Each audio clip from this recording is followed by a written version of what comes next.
Hello everyone, and peace of Christ to all of you. Today we have a challenge made by a Muslim, Mohammedan. For sure they don't dare to challenge me by talking to me, but they challenge by posting text. This Muhammad, he said, Jesus is not God. And then he posted a verse from Mark chapter 16. The Muslims always they mention that verse. And maybe some of you do not know how to answer them. So today we will accept the challenge which made by the Muslims, by the Mohammedan, and I hope that moving around a rock in a circle does not make you dizzy to the point you do not know what are you talking about. The funny thing about Mohammedans, they call us pagans when the fact they are the one who kisses stones, go around a stone, bow in direction of a stone. Everything in Islam is based in stones. And even Muhammad, he says that Allah, or sorry, the black stone is the right hand of Allah. And even he said clearly that whoever touched the stone, the black stone, and the Yemeni corner, which in the other side of the Kaaba, it erases his sin. So stones erase sin in Islam. It's a very clear pagan cult, but yet they call us pagans. Now let us see what the challenge this Abdul he made. If we go to the book of Mark, chapter 16, verse number 17 and 18, it says the following, and this is exactly what he posted. He did not post chapter 16 verse 18 only, he posted 17 and 18, so we are showing you both together. And those things shall follow them, and that the believers in my name shall cast out devils, they shall speak in new tongues, and they shall take up a serpent, and if they drink any deadly thing, it shall not hurt them. They shall lay hands on the sick, and they shall recover. So the Muslim, he says, what I understand from his challenge, okay, I want you to drink something poison, you know, and let us see if it's going to hurt you or not, because the verse is saying that. You know, always when the Muslims, when we show them a verse, they say, oh, you are taking it out of context and you are showing us something the verse does not say. But you know, always when we explain the Quran, we show the Islamic interpretation for anything. It's not just we show either Ibn Kathir, Al-Qurtubi, Al-Tabari, etc. The Muslims, they don't do the same. The Muslims, they take a verse and they throw it in your face and they say, look what it says. First of all, I can show you even from your Islamic books that the apostle of Jesus, they've been sent by Jesus and they spoke in languages. Even it says, and we can show the reference, that when they woke up in the morning, at night, they say to Isa, supposedly, how we are going to go and teach the whole world, and yet we don't speak the language of the whole world. He said, go sleep and don't worry. In the morning, they found out that all of them, they are speaking in tongues. So you Muslims believe in the same thing if you don't believe in that. Same time, speaking about poison, you know, why we don't read the verses before, and we will see that those verses is about Jesus ordering his disciples to go and teach the gospel for the whole world, and then we will understand exactly what he meant by that. Here you will see this is the same chapter, but without cutting off verses. Jesus is speaking about that you are going to go and teach the gospel, and he said into them, go ye into the world and preach the gospel to every creature. Now here, this is additional proof that Muhammad is a false prophet and Islam is a pagan cult, because the Muslims, they claim that Jesus was a prophet to the Jews. As long you are quoting for me this verse, and which means you believe in it to be exposing Christianity, well, why you don't believe in the verse before it? So Jesus here is speaking about you going to the world and you are going to teach the gospel for them. All the disciples of Jesus, they are Jews, and the Jews are forbidden to eat from the hands of the disbelievers, for they are sacrificing their food in the name of their gods. And this is exactly the poison we are talking about. It's not a poison. Their poison is their food who is sacrificed in the name of their God. That is the same as a poison for the Jews. So Jesus saying to them, go and baptize and teach and spread the faith and all around the globe. But those disciples, they are going to go and travel, and they will go, and they don't have they are not carrying their houses with them. So how they will eat? Where they will eat? Eat everywhere. The poison of the world will not affect you. Their God will not affect you. If we go and see, we will see in different places.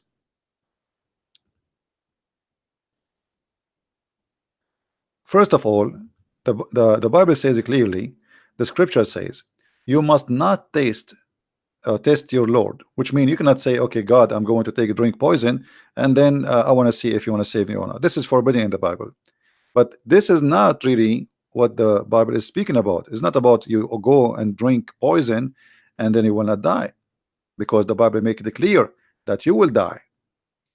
Isn't it the Bible says that people will kill you, and they think by killing you they think they are doing a favor to God? If we go here, you will see it says Luke 10 verse number 7 and 8. It says in the same house in the same house remain eating, drinking, such a thing as they given or they give, for the laborer is worthy of his hire. Go into like go to house, and then and into whatever city you enter, and they receive you, eat such a thing as they set before you. So he gave them permission to eat, but this is not what the Jews they do. The Jews are not allowed to eat from the hands and from the cooking of those who they are pagan, not believers, who sacrifice in the name of their gods. So the poison they will face in their way, that they will face a lot of different religions, people who believe in different gods, and those people, they are forbidden to eat from their hands. So Jesus is giving them permission. Same time, Jesus, he confirmed that time will come and people will kill you. They will kill you, and they think they are, by killing you, they are doing favor to God. Is that true or not? Absolutely. Let us go there and see what we will read. But before we go there, if we go to 1 Corinthians, you will see in chapter 8 verse number 4 and 13, it says, so then about eating food sacrificed to the idols, we know that an idol is nothing at all, which means not exist in the world, that there is no God but one. See, the Muslims, you took the shahada from us. For even if there are so-called gods, whether in heavens or in earth, as indeed there are many gods and many lords. What does that mean? The Satan, the devil, there's many gods. Yet for us there is only one God, the Father, from whom all things came, for whom etc. to live. And then he says, but one Lord Jesus Christ.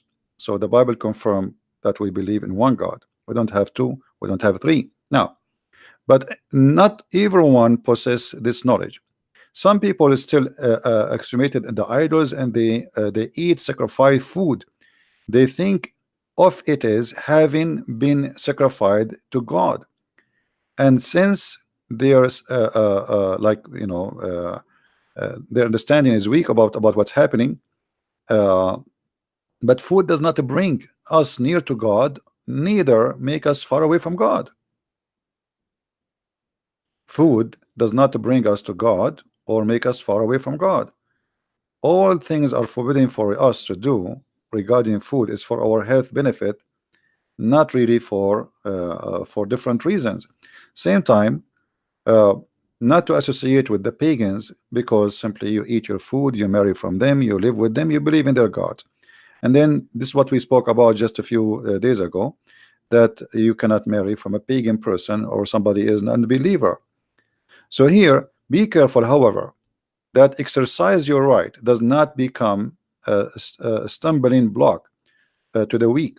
For if someone with weak consciousness see you with all your knowledge eating in an idol temple, when that person is at, so here, if you read the verses, you will see that explain to them that we are eating the food from pagans or not eating from pagans. That will not make us close or far from God, even though we should not associate with them. But now they are preparing for a mission. The Messiah is going to send them to the world, and they have no choice but to eat. So their poison is that they pray over the food in the name of the false god, because the Messiah said clearly that time will come and people, by killing you, they think they are doing favor to God. If we go to different verse, we will find the following in John.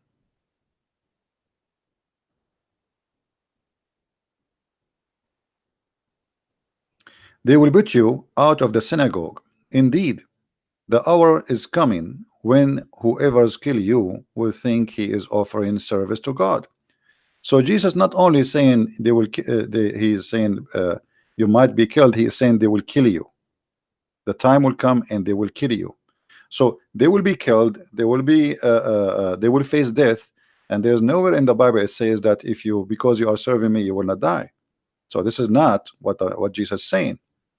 Going and serving the world, going and teaching the gospel around the earth, you have to face a consequence, and you will be killed, you will be tortured.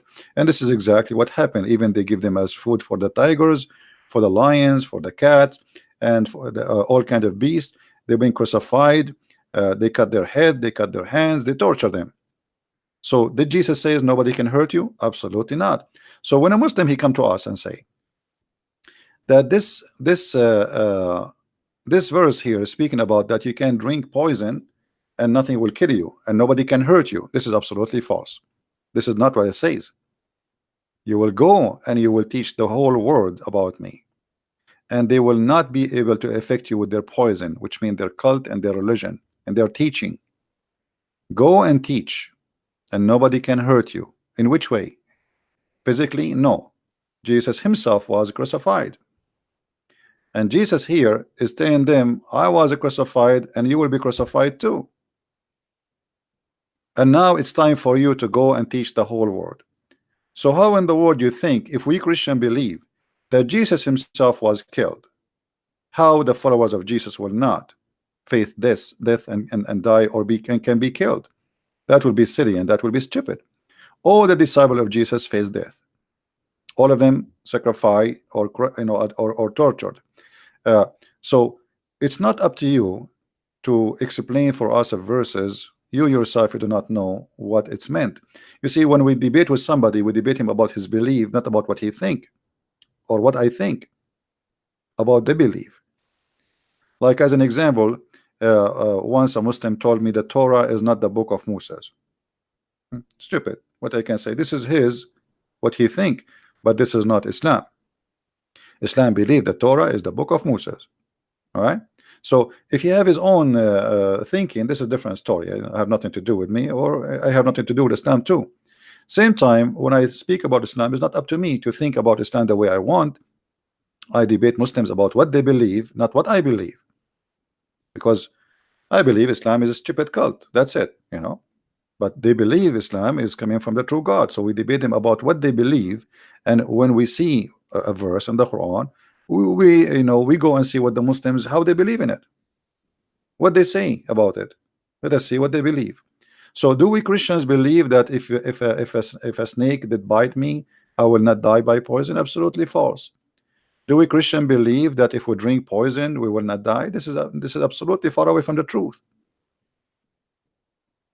All what he is saying to them, that you are preserved by me, whoever die and believe in me will live. They will crucify you, they will kill you. You go to the world, you preach the gospel, and their poison will not kill you.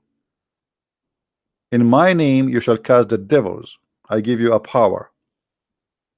You shall speak in tongues, which means don't worry about you speaking languages of people who you don't understand. So a Muslim, he tried to make it the way he want, and that was supposed to will make him like laugh at us. However, the Muslim themselves, when they make such an accusation, they are showing us their ignorance, because their prophet,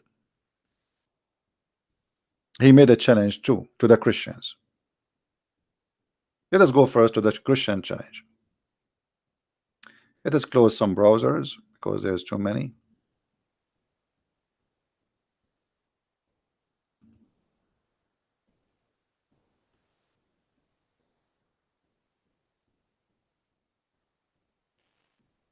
All right. Now we go to the Quran. If we go in the Quran, we will find the following.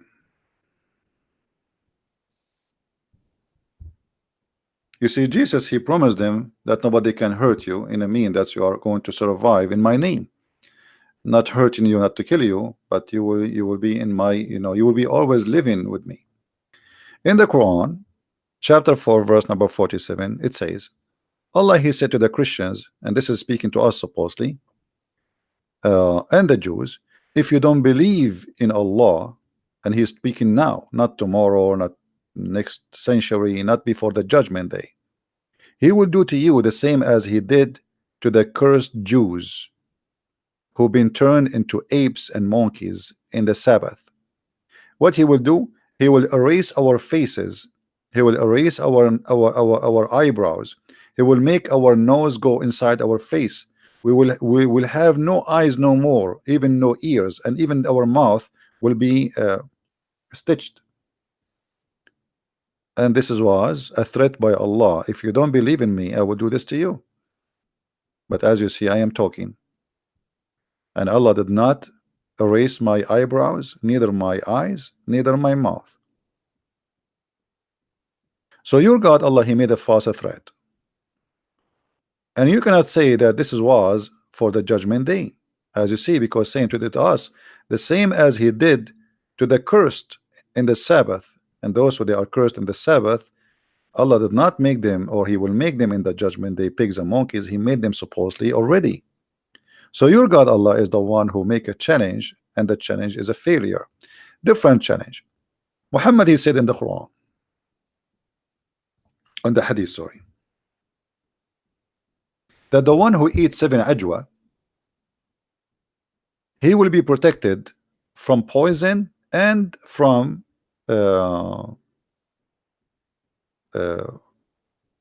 magic. I challenge you to eat 7 ajwa and to drink poison. Do it if you can. You see, you are making a challenge for me, which is not valid, but this is about literally eating, and not only eating ajwa. He's telling you how many ajwa. Ajwa is the palm fruit dates, for those who do not know. If you eat 7 of them, nothing happened to you. And guess what? What make it more funny, and Muhammad get himself exposed, he himself, he died by poison.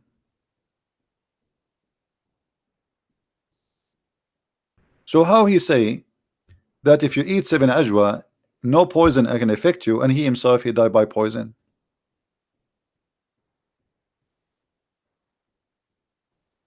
Do we have any Muslim have anything to say?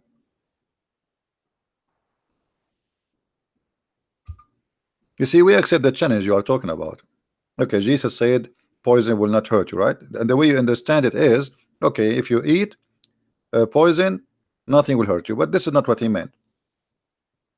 Did you ask yourself why Jesus, he was mentioning this before they go to the whole world? You know, and he told them already, you will be killed. He told them they will kill you.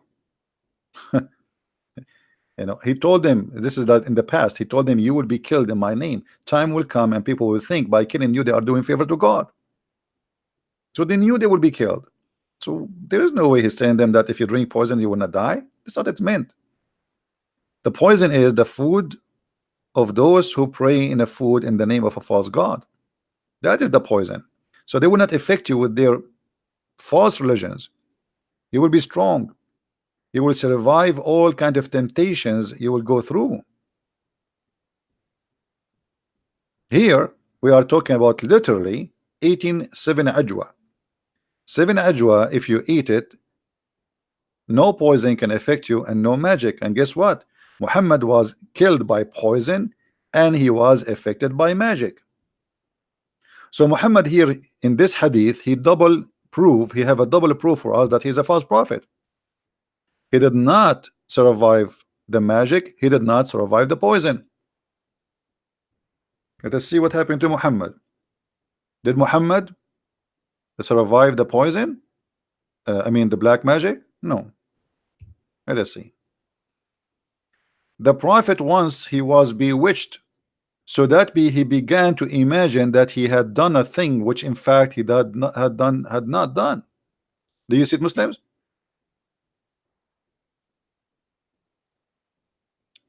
The prophet was bewitched. So if I say to a Muslim, you are following a bewitched prophet, should he be upset from me, guys? Is that an insult? Why Muslims will be upset if we say to you, bewitched prophet? Well, you Christian, you should from now on, you say to them, so oh, you are following the bewitched prophet. Can a Muslim says this is a lie? Can a Muslim he says this is a you are just insulting? This is what happened. And the one is saying that is his wife, narrated Aisha. Once the prophet was bewitched, and look what happened when Muhammad get bewitched. He began to imagine that he had done a thing. In fact, he did not. Okay. Do you know how dangerous this statement is? Guys, do you know how dangerous this statement is? Because if Muhammad is imagining things he had done, but in fact he did not, that means Muhammad cannot be trustworthy for whatever he say, because he imagined he spoke to Jibril, but in fact he did not. You know what I mean? How we can trust this guy after this?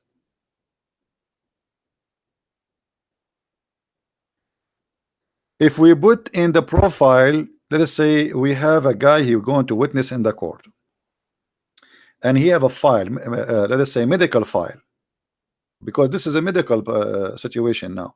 You see, when the Muslim they say the prophet was bewitched, they are just trying to say to us the prophet was crazy. For the Arab, anyone who do things which is crazy, they call him bewitched. They believe that somebody cast a spell on him. And this is a very traditional for all ancient people in the old days. When something you cannot explain why it's happening, so what you say, somebody casts a spell on him. This is a spell, a magic. But I believe strongly that Muhammad have a mental issue. This is have nothing to do by bewitched. And then Muhammad he claimed that somebody took some hair from him and he controlled him from far distance. I mean, if this is the case, okay, go get some hair from Trump and control him. Who is a Muslim when I got some hair from a Trump and control him from far away? Or get some hair from Putin? You know, those are the major two powerful men in this earth. Get their hair, put a black magic on them, and you can do the voodoo. You know, you can make Trump and Putin go in war. All what we need is some hair. And now I know why brother Sam Shamoun he have no hair, so nobody can control him. That's a smart idea, you know. So your prophet was bewitched. Your prophet was killed by poison. Yet he says if you eat 7 ajwa, no poison can affect you and no magic can affect you. So what we will do, Muslims, now? How we can trust Muhammad? And here I don't want to forget to mention this. When Muhammad he said that I was killed by poison, you see here confirming how he died. Muhammad he said that in the element which he died. This is not about him being sick.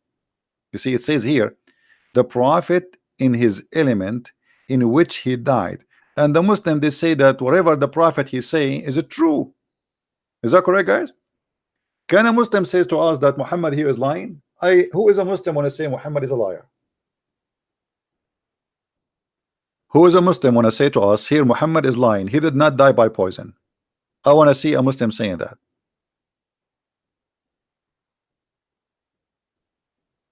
Anyone?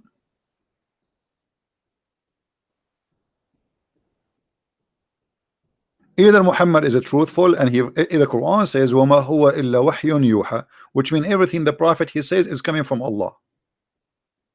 He don't lie. Okay. Muhammad saying I am dying because of the poison, and now, not only now, he says he used to say, you see the word it says you used, which means Muhammad keep repeating this not only once or twice. For him, he knew he is confirming he used to say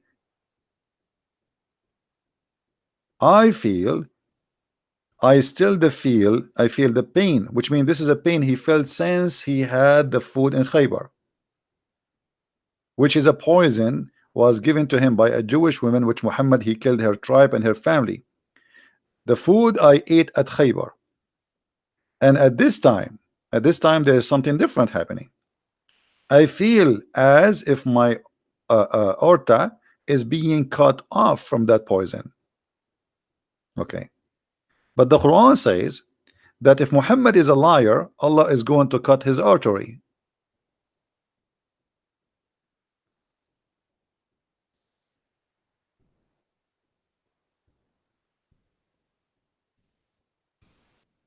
The Quran said if Muhammad is to fabricate satanic verses in our name, surely we will seize him from his right hand, and then certainly should have cut off his artery or aorta. Do you see it, Muslim? This is your translation, not my translation.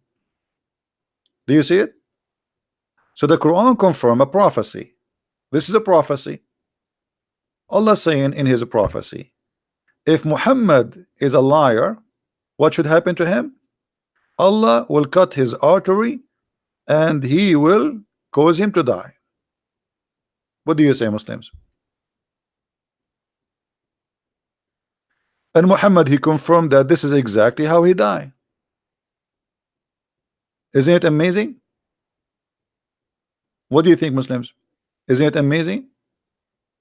It's amazing. Like you say, okay, if Muhammad is lying, I am going to do this to him, and then this is exactly what happened to Muhammad. So what do you want more proof? And this is from where? From the Quran. This is not from the book of the Christian. This is not from the book of the Jews. This is not from the If Hadith or potato tomato. This is from your Quran, and both are authentic for you. So what we will do? What do you say? Any Abdul? You see, everything Jesus said about him, about his apostle, will happen. He said you will be killed. They were killed. He did not say that poison will not harm you as you claim. He told them you will be killed.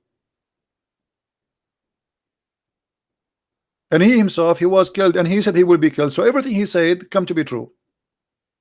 Here, the only thing come to be true from Muhammad that he's a liar. So we can say here, in this case, this is a true lie.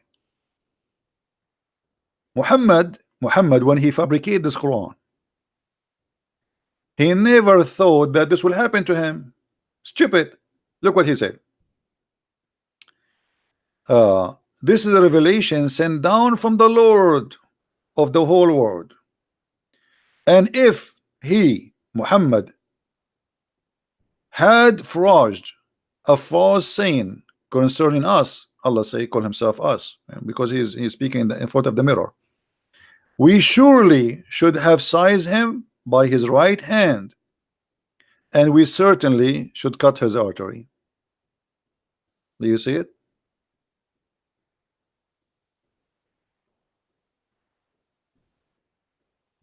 Any Muslim have a comment? Who is a Muslim here in the chat? I see the guy there, his name is Nat. Hey Nat, are you a Muslim, Abdul? Nat Tuner, are you a Muslim? Because I see you are saying to challenge me, not challenge me. Why you don't call me? If you want to call me, feel free. Do you like to call me Nat? Or you are challenging yourself in the text?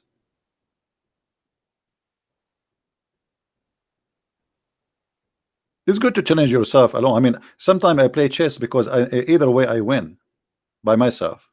Is that what you are doing now?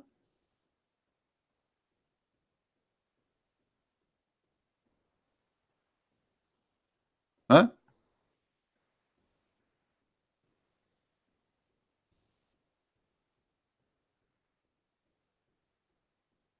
No, only Muslims can call. Who is a Muslim would like to call me?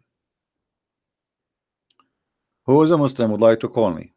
Let me open my Skype. Give me a second. I mean, sorry, my pal talk.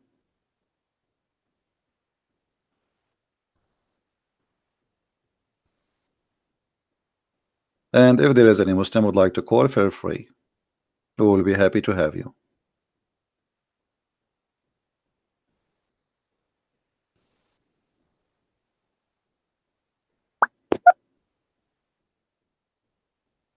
They can call me in Paltalk.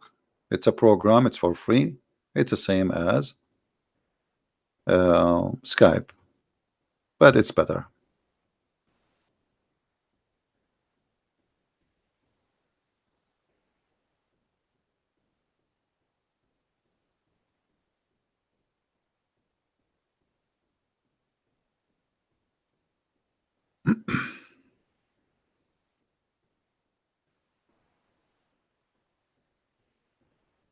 Any Abdul?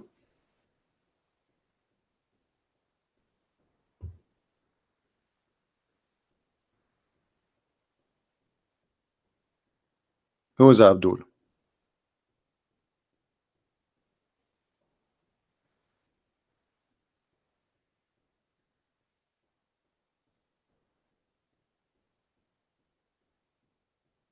Let us see, we have someone here. Let us ask him first if he is a Muslim.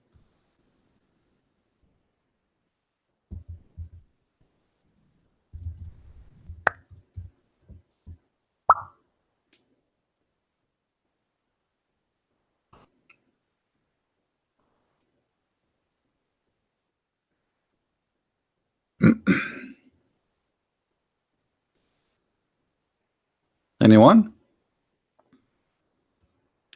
Isn't it amazing that Muhammad, he predict that he is a liar and he will die in a certain way, and he die exactly as he predict, as a liar?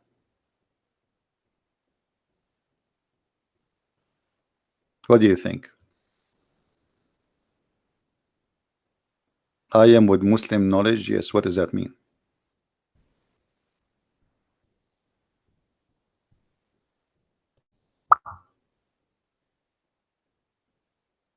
I mean, I asked the guy, are you a Muslim? I say, I am with the Muslim knowledge.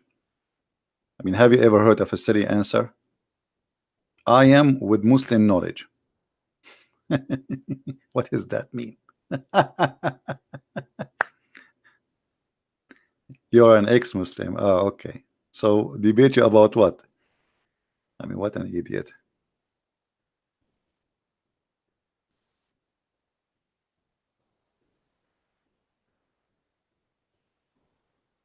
Do we have any Muslim would like to go to call us? My pal talk is open. Huh? Who is a Muslim? He have a knowledge. He can challenge us. Anyone?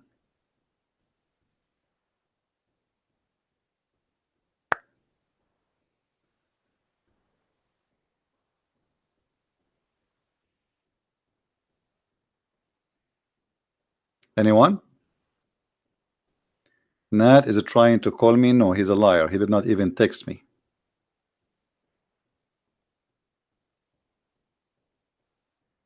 Who is a brave Muslim? He is willing to call us. And you know what? We can have an open challenge. I mean, you give me anything you want about Muhammad to prove to us that Muhammad is a prophet. Forget about our topic. No problem. Forget about Muhammad, his artery cut off, for he is a liar, as the Quran said. I'm not going to talk about it if you want. Who is a Muslim? He have the courage to call me.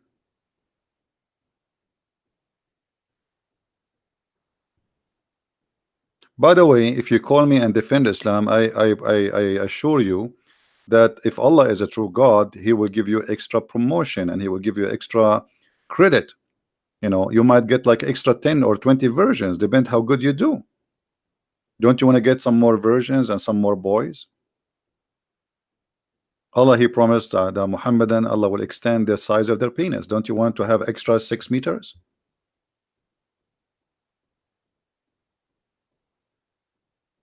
Anyone? Okay, look like the Mohammedan are very shy. You see, the Mohammedan, they have a big mouth attacking us, but they have nothing. They have a very funny cult. They have a very funny cult. They have a God who is stupid. He says stupid things, and what I see in front of me is stupid. I mean, How you say if Muhammad is a liar, I will cut his artery, and then Muhammad later he died by the same way? I mean, don't Allah know the future? Somebody give a call to Allah, say, Allah, hey, take the verse, take it off. This is a problem. It's stupid. A Christian prince will read it. Hello? You need to pay to use Paltalk? No, Paltalk. No, there is membership if you don't want commercial in your Paltalk. That's all. It's for free. There's paid membership and unpaid. The difference between them, you don't receive a commercial. It's for free, and I'm using the free one, and I'm using Paltalk for many years. So what do you think, Muslims? Anyone? It says just text me, no problem. I am offline or online, don't worry about it, just text me. What's your business if I am online or not? Just text me.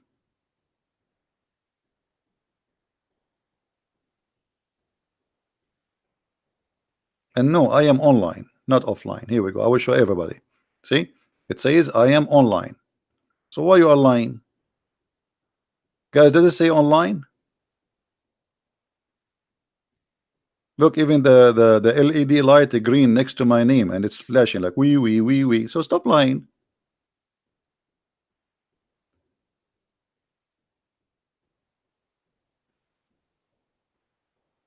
I understand you are afraid that your mama, she will know that you call me and maybe she will spank you. Otherwise, what you are saying is not true.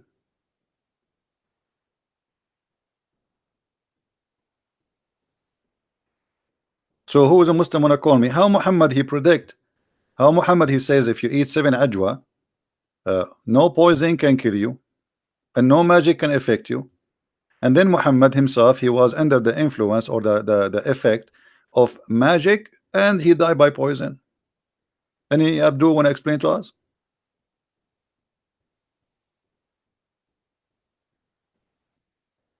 Anyone?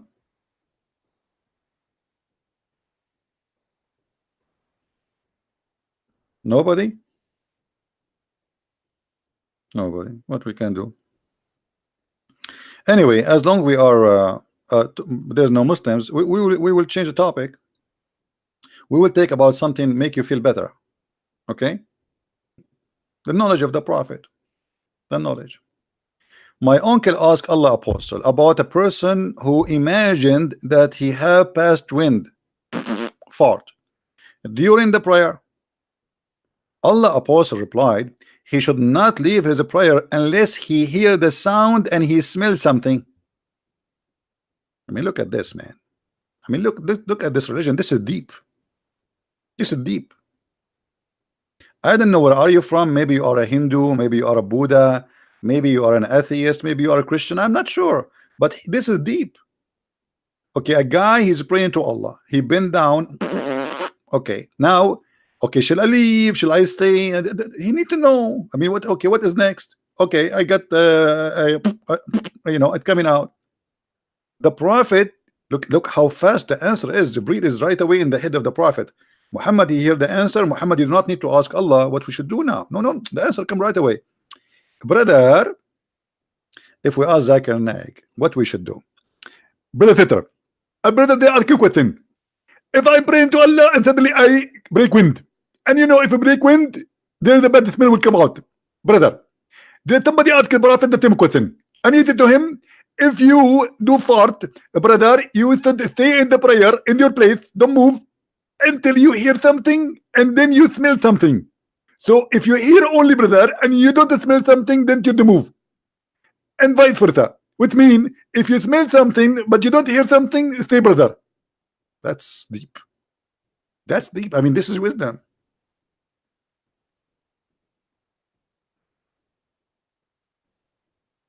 We should have changed the name of the book, Farah al-Bukhari, to call it the Book of Fart.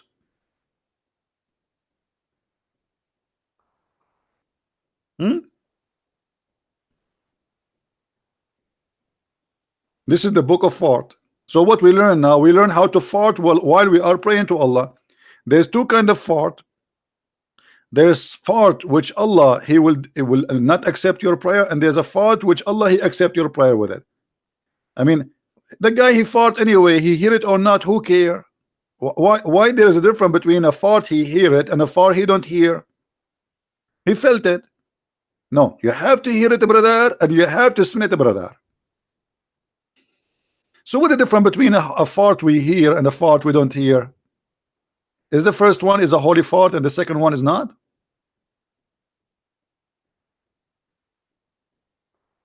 Hmm?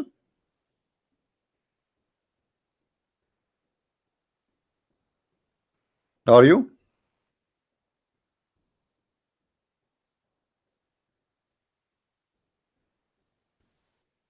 Any Muslim?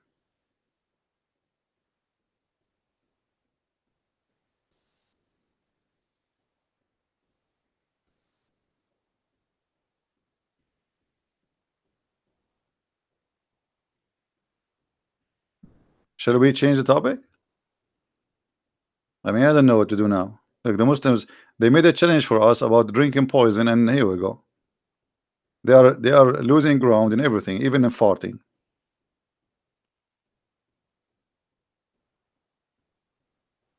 And by the way, why Allah will not accept your prayer if you farted? I mean, I mean, the fart is inside you or outside you. What does make a difference? Actually, fart outside you is better than fart inside you. You know what I mean, guys?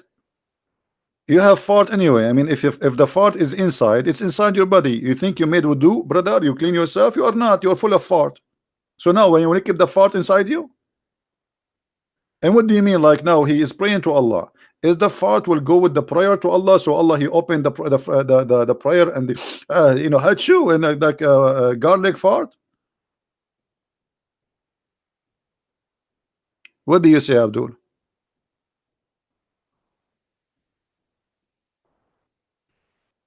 What the difference between your fart is inside and that your fart is outside? And why? By the way, Muhammad he said many things which is amazing. As an example, the angels of Allah they hate garlic.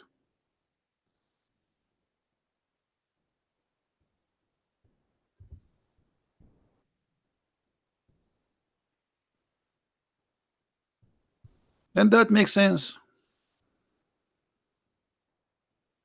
Hmm? Why we should not eat those fruits or those vegetables, onion, garlic, leeks? Why? Huh? He is forbidden even from entering the mosque. So the Muslim he pray 5 times a day. You cannot enter. Read carefully why.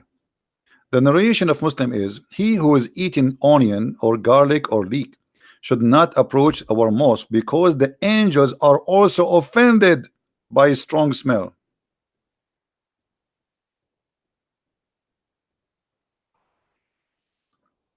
Guys, do you know what I do when I want to commit sin? Just to be honest with you, I eat garlic. I commit sin. The angels are not there because they cannot stay around with the garlic. Look like the angels of Allah, they are Dracula.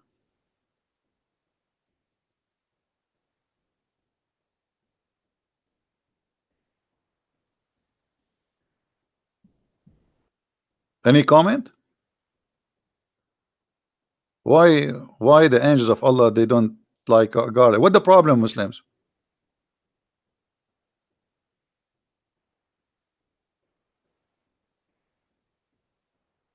Any Muslim have an idea of what the problem between the garlic and the angels? Why? What is the difficulty? What is that? I mean, it's a stupid garlic. And so, what do you mean for? Is the angel going to sniff me? What is that? I mean, he will not smell you unless he's getting close to your mouth. Well, why the angel is going to go there? What the angel is doing exactly? The angel who have 600 wings and he covered the horizon as Muhammad described, he will be offended by garlic. The earth is full of garlic, so that means the angel cannot come to the earth. And not only garlic, my friend, garlic and onion. Onion, why? Leek. Let us Let us search for the leek plant.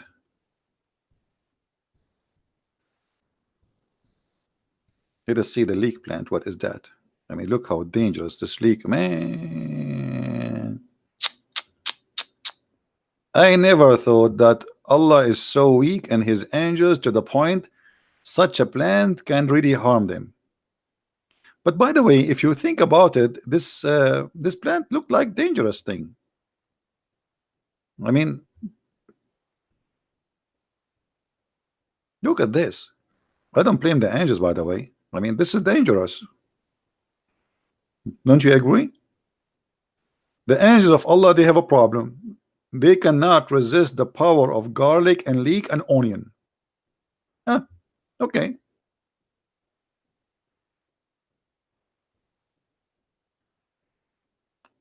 There is a wisdom behind this. But maybe Allah, he designed the angels and they have like a weakness when it's come to those you know, by the way, garlic, you do not know what are you missing. Garlic tastes good, onion tastes good, and leek tastes so good. You angels, you have no idea. What are you missing? Okay.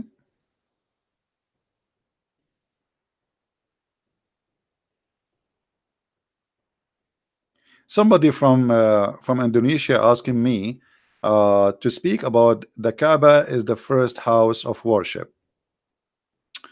Okay, well, no problem about that. We can prove it easy to be false. First of all, where Adam was landed. Anyone knows where Adam was landed according to Islam? Where Adam was landed. There is a video on YouTube. You can see it. This is the Sheikh. What his name? Mufti Monk. Mufti Monk. He explained to you that Allah, he sent Adam in Sri Lanka. Let us see.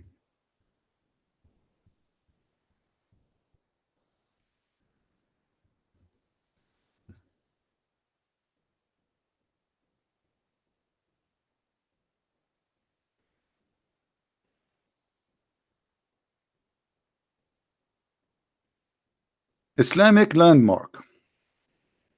Islamic landmark website. The Muslim believe that this is the footstep of Adam.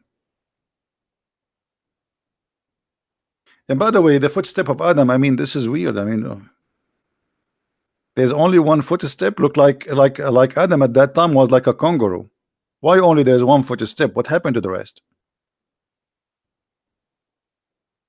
Any Muslim have an idea? And now they are fighting with the Buddhas about who this temple belonged to who. The Muslim, they claim that this is belonged to Adam, and the Buddha, they say no, that supposedly something have to do with the religion too. So look at this. This footprint is 5.7 by 2.6, is believed to be the footprint of Prophet Adam. Upon peace upon him. Or this is different now. Upon him peace. Upon him be peace. This is different English. Who was said to be 60 cubit tall. Okay, I'm gonna go with you, Muslims. Adam is 60 cubit tall. He is doing what in the top of this hill? I mean, he cannot even stand. He will fail. The wind will push him. This is small, tiny, little hill. Adam was there stepping here. Why? Is that the elevator supposedly? So Adam, he sent down by Allah by the parachute, and then he landed here. What happened?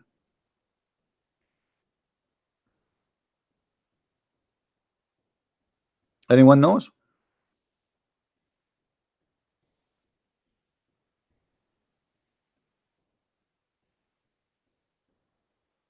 Why you did not accept my I think this is the kid Gigi. let us laugh together. Hold on.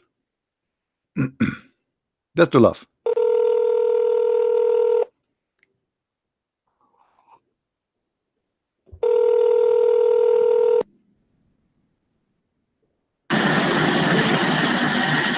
Hello?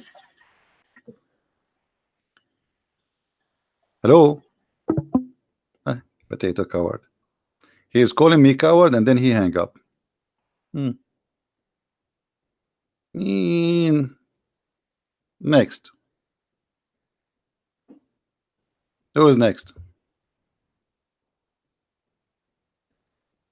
Anyone? So look at this story here. Anyway, to make it simple. So Allah He sent down Adam in Sri Lanka. Question, Muslims. Why Allah He sent down Adam in Sri Lanka and the Kaaba is in Mecca? Brother. There is some mystery here, brother. Either Allah was not using GPS, or there was a windstorm, brother, and pushed the parachute of a Prophet Adam in the wrong location. And then Allah He ordered Adam to go to Mecca. Let us look at the map. Hold on.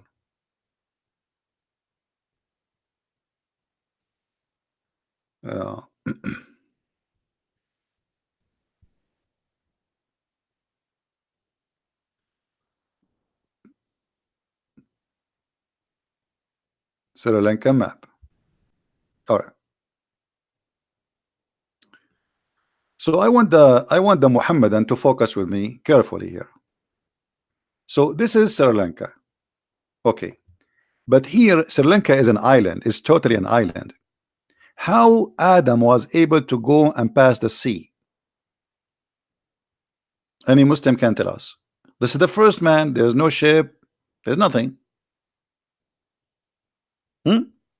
He was landed here, and now he have to move to the other side. He have to go to India. Any Muslim can tell us how Adam was able to go all the way?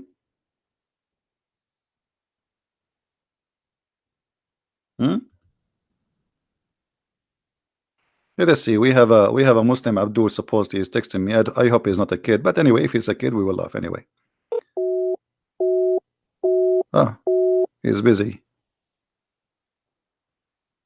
Oh, he says he is using older version of Paltalk that does not support. Okay, he have to update his Paltalk. Let's try again. No, it's not working. Any Muslim can tell us how this happened?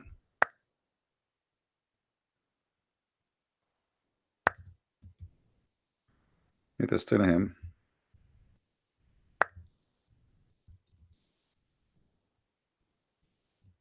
That you need to update. Oh, I was typing in Arabic, you believe it? All this type. Do you hear me in Paltalk? Okay, update your I mean, you heard me in YouTube. Update your Paltalk.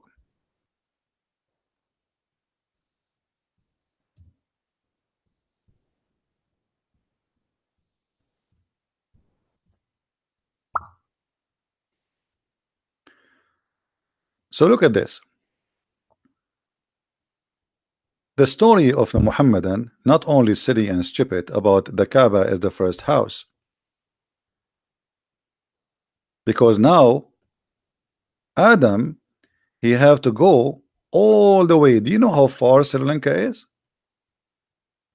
How Adam was able to go to Mecca?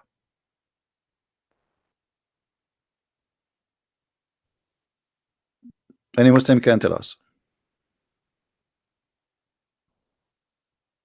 Who is the Muslim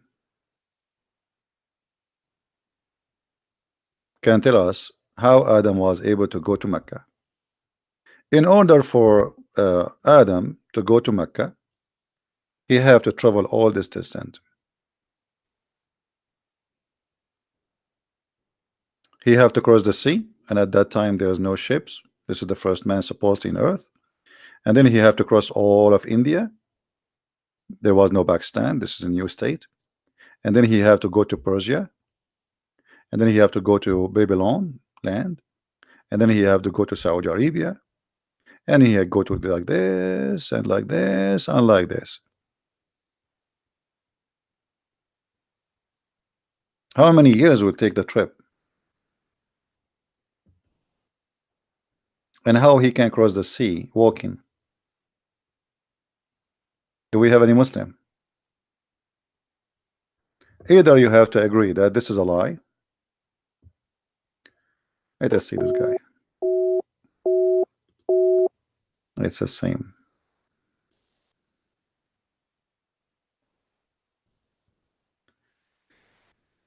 Do you understand me, Abdul? I told you, you need to update. You need to update.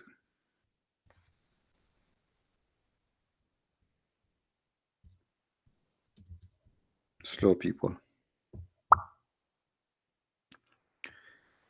Any Muhammad I can explain how Adam was able to walk on the sea, cross all the way to India, cross all of India, go and cross all of Persia, and then he crossed to Iraq, and then cross all of Saudi Arabia, and then he found Mecca. How he even knows that he should go to Mecca and what is the direction? Any Muslim have an idea?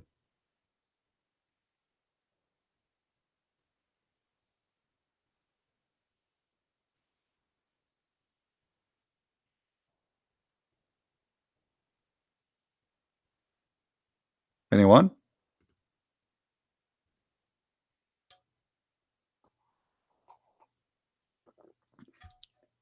And by the way, anyone knows where Eve was landed? Where Eve landed? Anyone knows?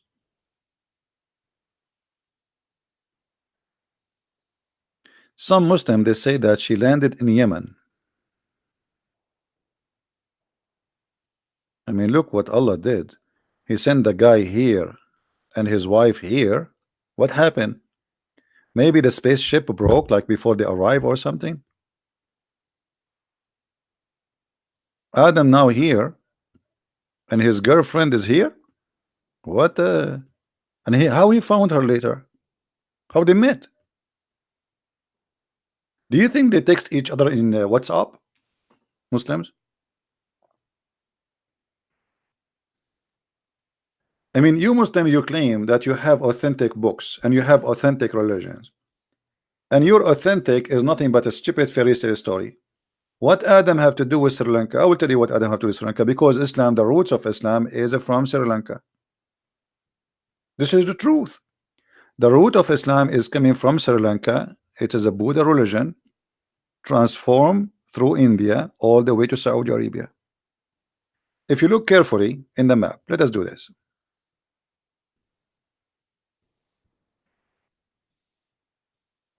How far India is from the Arabian Peninsula? Not far, very close. This is Pakistan. This is Pakistan, and this is the Arabian Peninsula.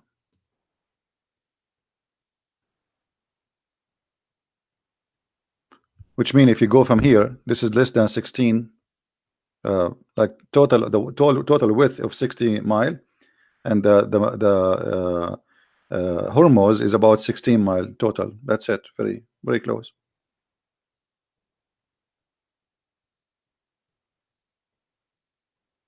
If you look at those who they call them Arab today, you will find that they look, especially in Qatar, Emirat, Bahrain, they look like people from Sri Lanka and people from India. Let me show you, or Pakistan specifically.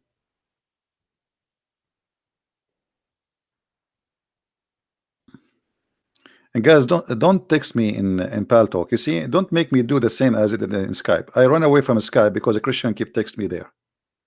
I said 1,000,000 times, please don't text me in the program I use for Muslims to call me. If you are a Christian, use the chat in YouTube, because my Pal Talk will jump like a crazy, and I will keep receiving messages. You want me to hang up in Pal Talk? I will close my account there. I run away from Skype because I open my Skype, I find like 2,000 people saying to me hello. Now, let us see.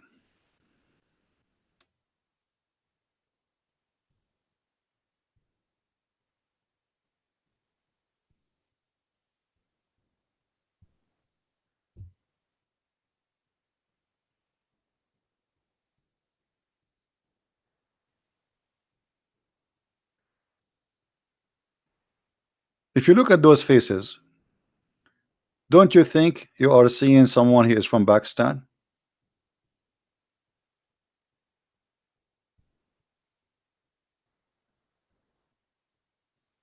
What do you think?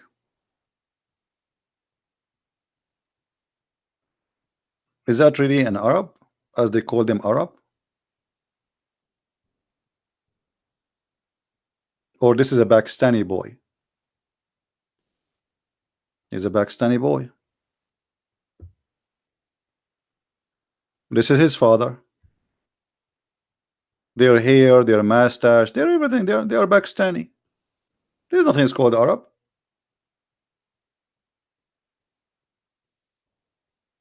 They are mix. They are from Pakistan.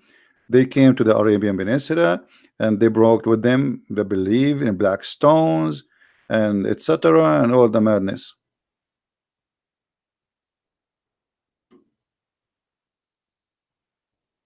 Hmm? Any Abdul have something to say?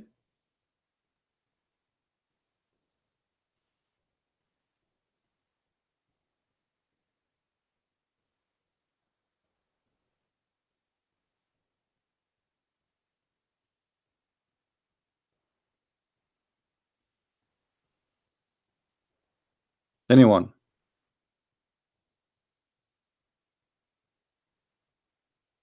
Anyway, we go back to the Quran where it says that the house of Allah, the first house of Allah, is the Kaaba. The Quran doesn't say that. The Quran says something different. Look what the Quran said. The first house which Allah He built is the house which is in Mecca. Where is Mecca? Where is Mecca? The Muslim they say that this is now Mecca. No, it doesn't say Mecca. It says Mecca. Read with me. Okay, did it say Mecca?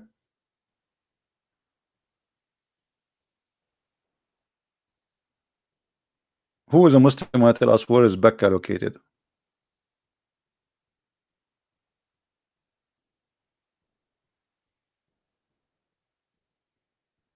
Any Muslim have an idea?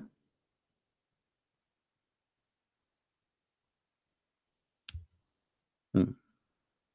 It says here that the house which Abraham he built is in Mecca. However, Abraham is not the one who built the house. Abraham he rebuilt the house according to the story. But where is Adam building the house? What is the story of Adam building the house? What is the stories of the angels building the house? Because the Muslim believe that the first one who built the house it was Allah Himself by sending 40,000 angels. 40,000 angels to build a small room like this. I mean, what are those angels? They were sleeping all day or what?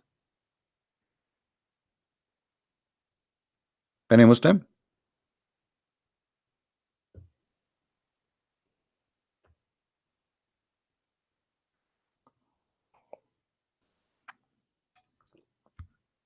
Any Muhammadan? So all these fairy tale stories about Adam, Abraham, he went to Mecca, and then you make it Mecca. You are even confused about the name of the city. Is it Mecca or Mecca? Hmm?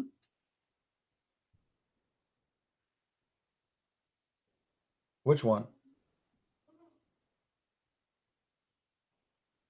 Any Muhammadan have a comment?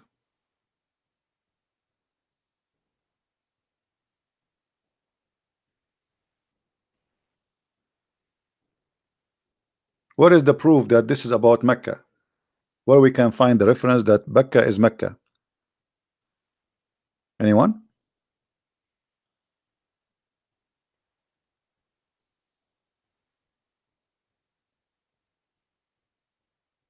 Any Muslim? What's wrong with Muslims? I mean, why Muslims they have no answers for anything? Why there it says Mecca?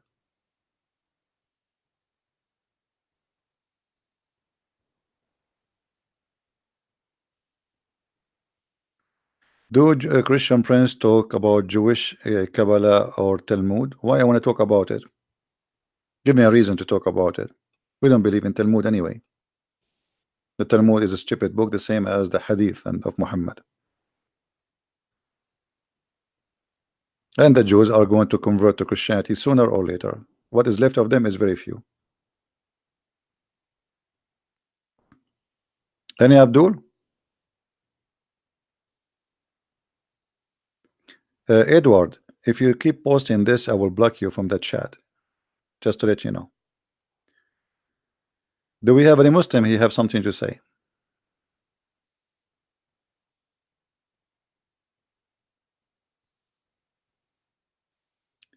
The valley of Mecca is Mecca.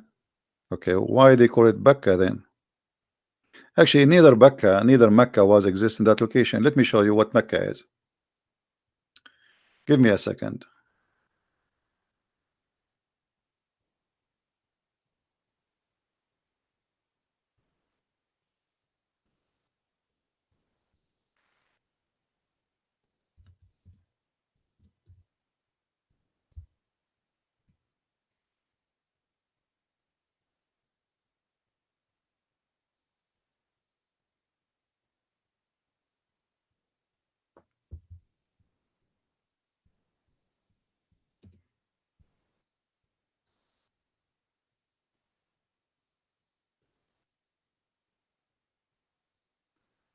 This is the temple. It's called the Temple of Al Mecca. Let us show it in the screen. Give me a second.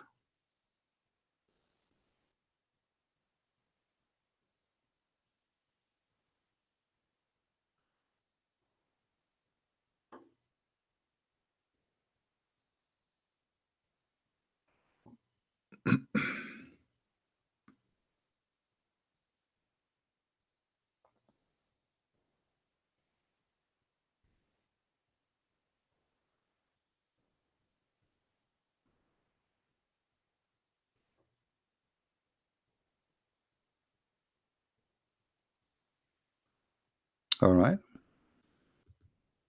This is the real name of Al Mecca. It is. You see the name? As you see the name. What is the name of the temple? Al Mecca. Read it me carefully. This is a temple for the moon god in Yemen. And the Kaaba, the Muslims they have, is a counterfeit of this temple. They took stones from there, so people will not go and do visiting. They don't have to go there to visit this temple. As simple as that. The temple of Al Makkah, the same name. This is the temple. Muhammad, he adopted the same religion which was exist before him, which is worshiping the moon god. And the Arab before him, long before his existence, they practice this. They bring stones uh, from that place, and they told people that's okay. Now you do not need to go and do Hajj, and then we will see. This guy is saying he is a Muslim from Lebanon. Let us see if this is true or not.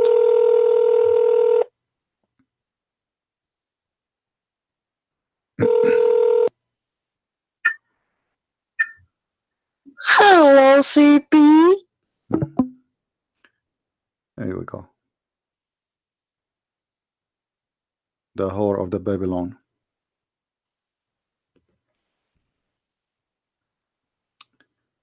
Let us block you, and we will block you in the chat.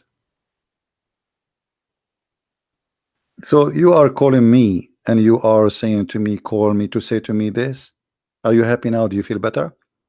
Are you going to sleep in your belly now, or in your stomach, or in your back? Look how silly, stupid people are. Anyway, this is why always when I say to women or men, be careful when you get married. Imagine you marry such a potato like this. Imagine you get a donkey like this to be your husband. You will be so proud to have him as a husband. I mean, there's no way. I mean, you would be so proud about him.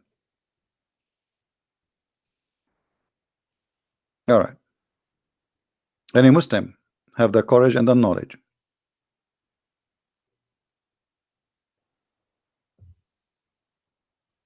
Let us see. We have a Muslim, I think, here. Let us say he is not.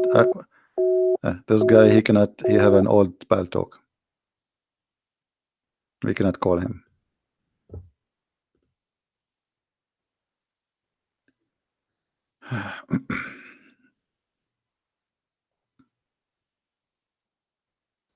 Somebody says to me, a Muslim, he said to me that Jesus was a Muslim because he fast 40 days. Well, ask him, the idiot, if Jesus fast 40 days, so why you fast 30?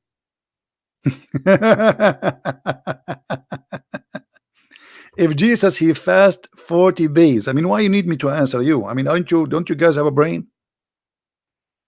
A Muslim, he asks you, Jesus is a Muslim because he fasts for 40 days. So why you fast for 30 days or 29? Because they fast moon calendar. Did Jesus fast by the moon?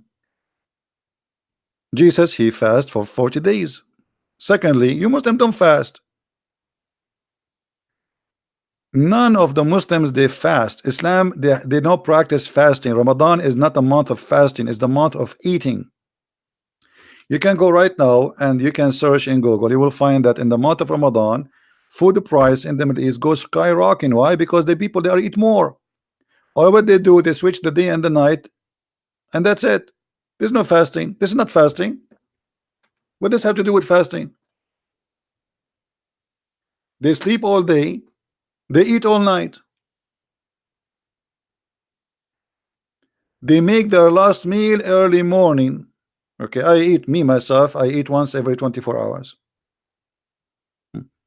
I do real fasting. Do you? You don't. In the month of Ramadan, every Muslim he gain weight. Where is the fasting? Price food go crazy in Ramadan. Is that because you are fasting or because the high demand?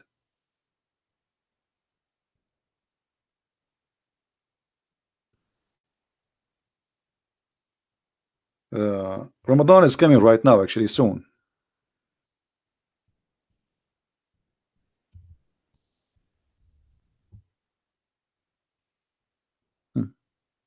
Read with me. This is the news. This is not my news. Huh? Read. Food price surge during Ramadan. Why? Because you know, if nobody is eating, the food price will go down. Is that correct? If nobody buy food, the price of food, nobody buy it. That's it. It's you know, they will give you a big discount. Just buy because nobody's buying. But food price in Ramadan go crazy. Because in Ramadan they eat like elephants. Where is the fasting? You don't fast. You are a hypocrite.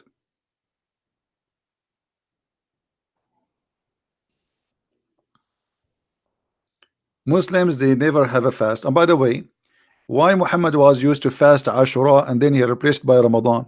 Any Muslim can tell me? How if you fast Ashura, Allah forgive your sin, and suddenly Ashura became not important? What happened? Even if you fast the day of Ashura, just one day, Allah forgive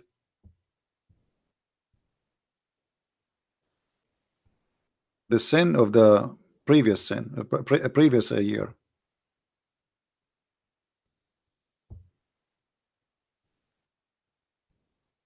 Have you ever heard of such a deal? Huh? I heard Ibn Abbas when he asked about the fast of Ashura. Say, I do not know the Prophet fasted any day because of etc. except by the mean of the month of Ramadan and the day of Ashura. Okay, what happened to Ashura, Muslims? Anyone told me? Anyone can tell me? The Prophet he observed the fasting of Ashura. What is Ashura? Who is a Muslim can tell me why your Prophet he fast Ashura? Anyone knows why?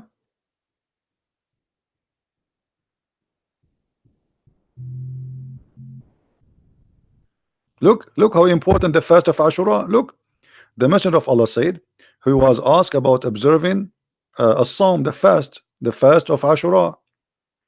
Uh, if you fast Ashura, it give you exception or erasing your sin for the preceding year.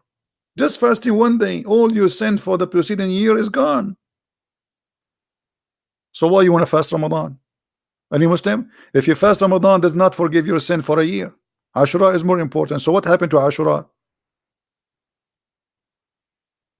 Any Muslim can tell us. What happened? I will tell you what happened. Muhammad is trying to establish a religion. The Jews, they have fasting. The Christian, they have fasting. The Sabian have fasting. You don't have fasting.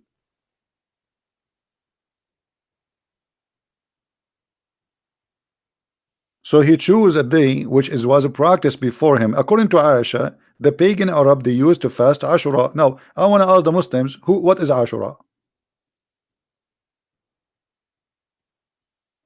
Anyone?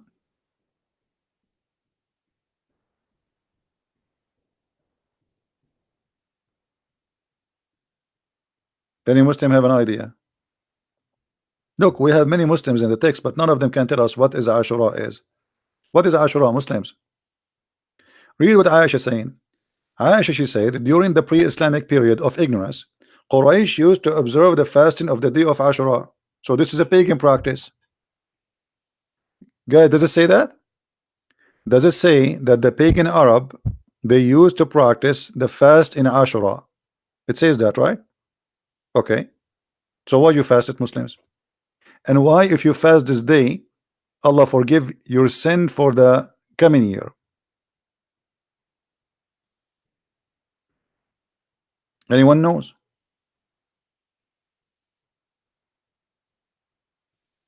This is a fasting for the pagan. Why Muhammad, he copied the pagan and he promised you if you fast that day, Allah forgive your sin for a year. Who is a Muslim? Tell us.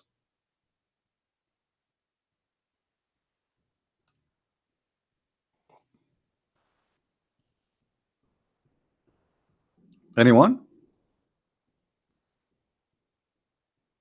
Didn't know. Islam is the most silly cult. I assure you, every Muslim now down in the chat is searching Google, Prophet Google. What is Ashura? Who is a Muslim? Tell us what is Ashura. Look at them. How many Muslim in the chat? Not even one of them can tell us what is Ashura. What is this Ashura day? What does that mean? Hello? You tell me if I open my Skype. Okay. Well, my Pal Talk is open. You can text me. You can call me in Pal Talk. It's the same. Any Muslim can tell us what is Ashura and why the Arab, the pagan Arab, they observe the fasting of the day of Ashura, and then Muhammad, he took it and he accepted this day to be a fasting, and he said if you fast Ashura, Allah will forgive your sin for the whole year. Anyone?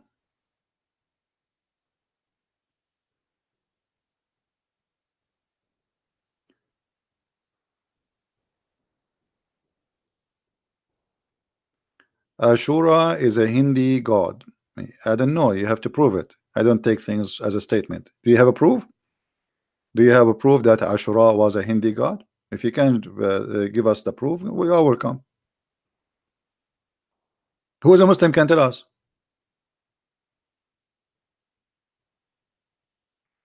So look what Muhammad said. If you fast this day, Allah will forgive your sin for a year. So how you dump it? Why it became not important? And why the Arab are fasting it? Ask your Jesus. Why I want to ask my Jesus? My Jesus told me that you are a pagan. Already he answered me. Go and kiss the stone. Why you don't ask your Allah? Jesus told me that Muhammad is a false prophet. Jesus said to me clearly that whoever deny me, I deny him. He told me that the one who denied the Father and the Son is an Antichrist. So we know, we have the answer. I'm asking you, why you fast Ashura? Why your prophet fast Ashura and he observe it? And this is the pagan practice, and he promised you if you do fast it, Allah will forgive your sin for a year. And then he threw Ashura away and he replaced it with Ramadan.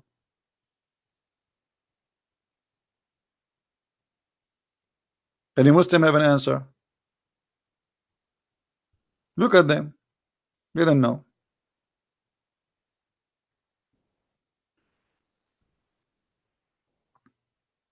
Any Muslim know? Are you telling me, Muslims, that you do not know? Are you serious? Not even one of you knows what is Ashura is about? No, Abdullah Samir, you cannot call me. Until now you do not know if the circle is a flat or not. You think the circle is a flat when the circle is a virtual space. You are not better than the Muslims, by the way, even if you left Islam. Don't think you think you're better. I know that David would speak nice to you. For me, I don't play games and I hit in the head. You are no better. You are false like them.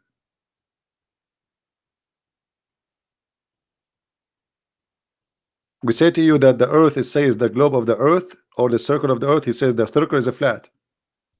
And he think he's smarter than the Muslims supposed, and he left Islam. You are the same. The circle is a flat. Why? Is it an object? How the circle can be flat? It's a virtual thing. It's a shape. It's a drawing.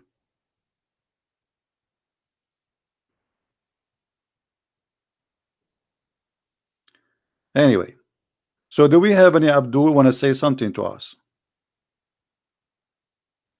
What is Ashura? Look at them, not even one. Are we stuck with this?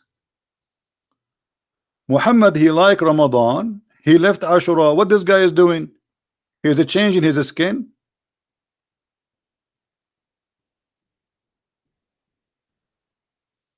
No, Samir, I am not like you. In the back you say something about me, and in front of me you are so nice and so gentle. I'm speaking to you face to face. You are no better.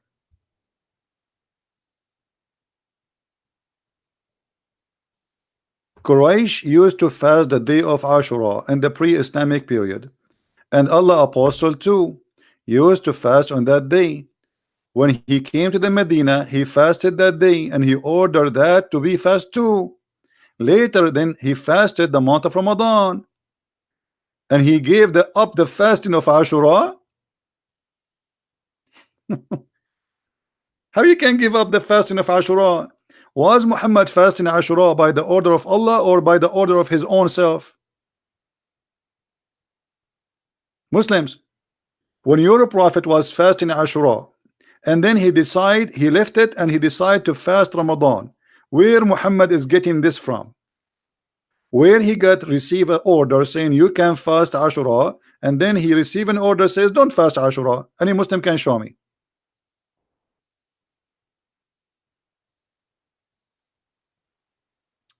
Read if no, this is not about hate. You are being stupid now.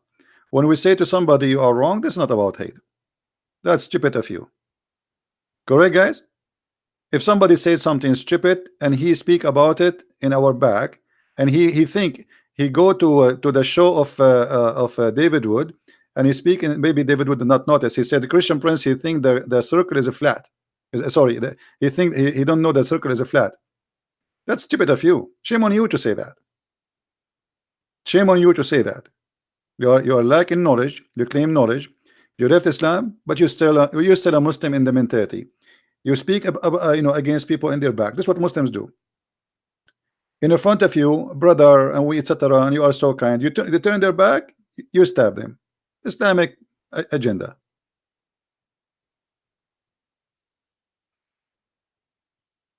You did not leave Islam yet. You have the same mentality. So any Muslim want to tell us?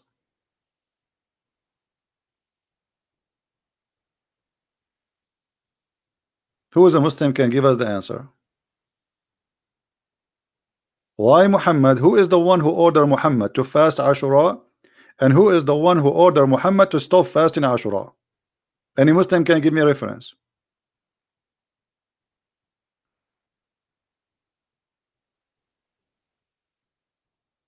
Anyone? What do you mean the guy he ordered you to fast Ashura and then he give it up for Ramadan? What is that?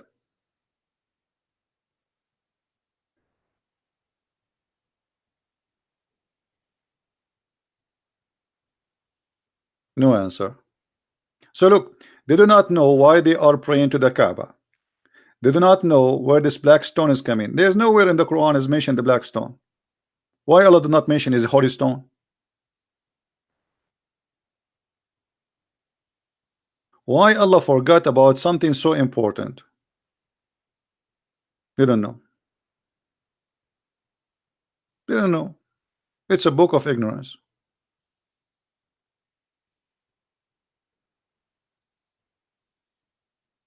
Big mouth, they talk too much, they shout too much, but the second you ask them a question, they don't know. Look, in different place, look what Muhammad said. Or this hadith saying here. I heard that Muawiyah ibn Abu Sufyan. Anyone knows what Muawiyah mean? I mean the one who lead the Muslims, his name is Muawiyah, which means a female dog. Okay, let it go. In the day of Ashura, during the year of he performed Hajj, saying, "O the people of Medina, where are your religious scholars? I heard Allah apostle saying that this day of Ashura, Allah has not enjoyed it fasting on you, but I am fasting it. You have to choice. They have the choice either to fast or not to fast. Okay, here we go. Allah did not enjoy the fasting of Ashura. Muhammad fasted. Why? Muslims, why Muhammad he fast the day of the pagan? Any Muslim can tell us? Aisha, she confirmed that this is the day of the fasting for the pagan of Quraysh. Read with me carefully. Why Muhammad he enjoyed the fasting of the pagan? A Muslim saying to me, why you cannot explain Hebrew 5:7? Who said we cannot explain it? But why you are changing the topic? I mean, look at you. We talk about tomato, you switch. Huh? Can you? Let us make a challenge. A challenge between me and you. You call me. You answer about why your prophet he fasted Ashura, and I will answer you about Hebrew 5:7. What do you think, guys? Good deal? Challenge. And the coward is the one who will not answer. What do you say? Potatoes. Potato, potato, potato. They don't know. They know nothing. This is a pure cult. Cult. Why they fast? Why they don't fast? Why? How they know? Muhammad trying to make himself a prophet. Everybody have a fasting. So okay, they have fasting. I will. Okay, I do Ashura. Why?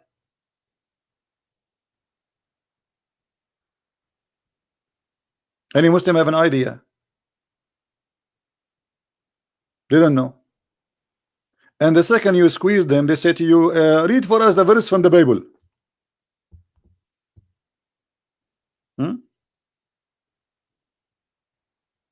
Okay.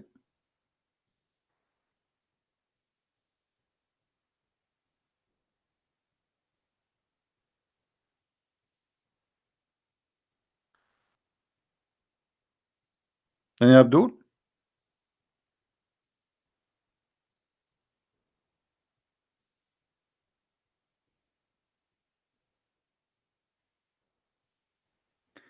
Open Skype. My Skype. What Skype? Go and call me in Paltalk.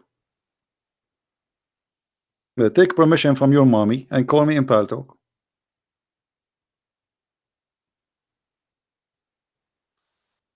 Do we have any Muslim?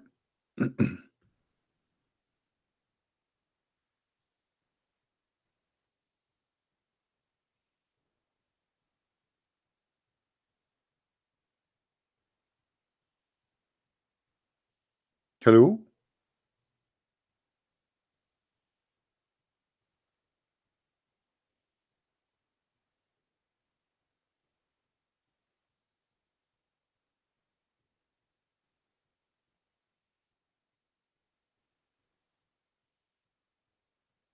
Who is a Muslim will tell us?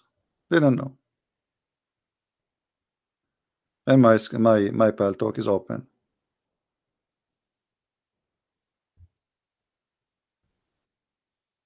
What a stupid cult. They practice without knowing anything.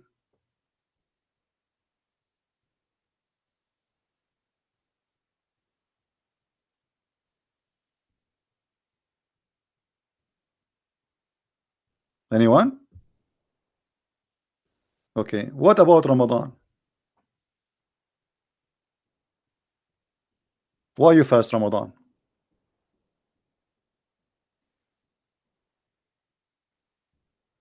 Do I have a knowledge, Christian, who can answer me?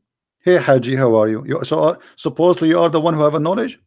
Guys, Haji is the person who have the knowledge. Okay, Haji, why your prophet he fasted the pagan day of Ashura? Here we go. You are the person who have knowledge. We are learning from you. Why your prophet he fasted Ashura?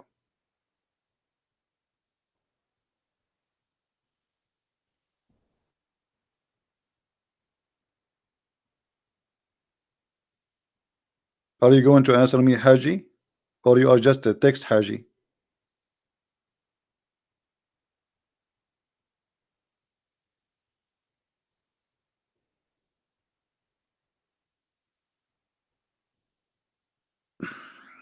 Bahman, we accept calls from Muslims only.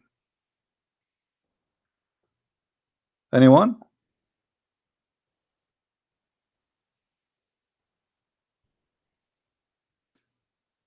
Are you serious? Just to challenge me in front of your disciple, and the only way to fulfill it for you, open your Skype, but you refuse. You are an idiot because I have Paltalk open and it's the same as Skype. Call me. You are being stupid now. Anyone wanna call me? You can call me in Paltalk. It's a free program, the same as Skype. And my Skype, my Paltalk is open. Here we go. And this is my name in Paltalk for those who wanna call me. And I am online. Who there? Stop being a coward. I'm waiting for a Muslim to tell us why your prophet he chose to fast this day. Okay, if you don't dare to call me, what about you answer me in text? Why your prophet he fasted Ashura? Who wanna tell us? Anyone? Who is a Muslim who can give us in the text in the chat why Muhammad he fasted Ashura? Look at this religion. They don't know.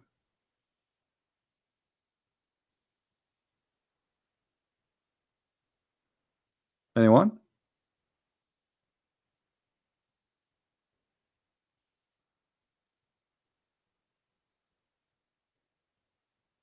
We don't know. So Allah did not tell him to fast Ashura? Is it okay for a prophet to choose the pagan fasting and he fast with them? When the pagan they fasted Ashura, they are fasting to who? To their God. Why Muhammad fasting the same fasting? If this is a pagan practice who practice fasting for their pagan God, and Muhammad he practiced the same fasting with them, that's mean he's a pagan too.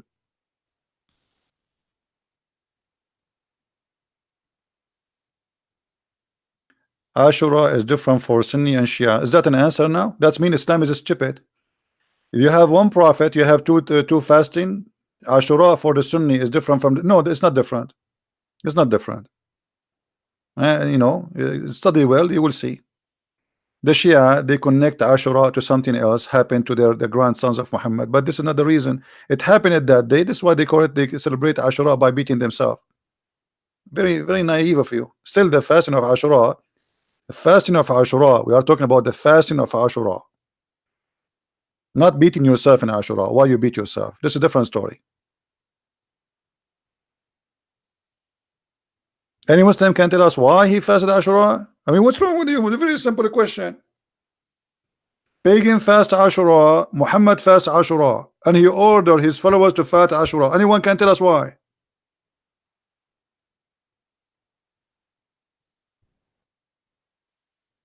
Look at them.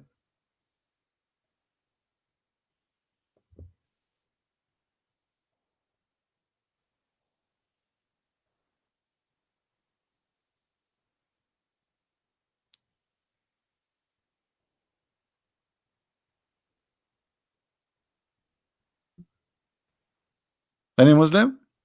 Okay, we will change the topic because look like there's nobody. Samir, you don't upset me, but you see, I don't like hypocrisy. You see, when somebody is an engineer and he speak like a kid, I mean, that's it. How you say to me that circle is a flat? I mean, is your brain is a flat? You see, we speak about Muslims are being silly and they don't want to use their brain. You are an ex-Muslim and you are an engineer and you do software programming, and yet you think that the circle is a flat. I mean, that's something. I'm not upset from the circle. I'm upset from stupidity. It's you who carry that the sentence and you go to different program and you say, Christian Prince, you think the circle is not flat. It's you who said that. Silly. Circle is a virtual shape, does not even exist. There's nothing is called circle. So how you make it flat? What flat? Anyway. So we will change the topic. Who is a Muslim want to give us a topic so we can open? Oh, the Muslim, he said to us about Hebrew, the book of Hebrew, where Jesus, he is crying and saying that he don't want to be crucified. Okay. So your question is what? How I can explain it? Very simple. The Messiah, the Bible says from the beginning to the end, that the Son is obedient to the Father, and my Father is greater than me. And the Messiah, you see, this is proven that the Muslims, they lie when they say that Muslims, that Christians believe in sacrificing the blood of a human so they can be forgiven. We did not sacrifice anyone. This is number one. The Messiah himself, he knew the future. This is number two. He knew he's going to be crucified, and that is telling you who is he. Number three, that verse confirmed that Islam is a false religion, because if Jesus will not be crucified anyway, why Jesus saying to the Father, I don't want this to happen unless it's your will. Let your will be done. So every sentence in that verse proving to us that Islam is a cult and it's a false statement from Muhammad to say that Jesus was not crucified. Number three, when Muslims they say that the Christian God, he killed himself, that verse prove that the Christian God, he knew they will kill him, but he don't like, is not his wish to be killed, but he don't want to be involved to change the future. Let your will be God. What does that mean? He knew it's going to happen and he will not change it. And the Messiah, he said at the end of the day, I laid down myself and nobody can take it from me. So here this verse proving that Jesus, he laid down himself, nobody can take it from him. So now you need to answer how the Messiah, he is prophesying about himself will be crucified, how he knew will be crucified, and how he is crying, as you said, for not to be crucified if he isn't going to be crucified anyway. What do you say, Muslims?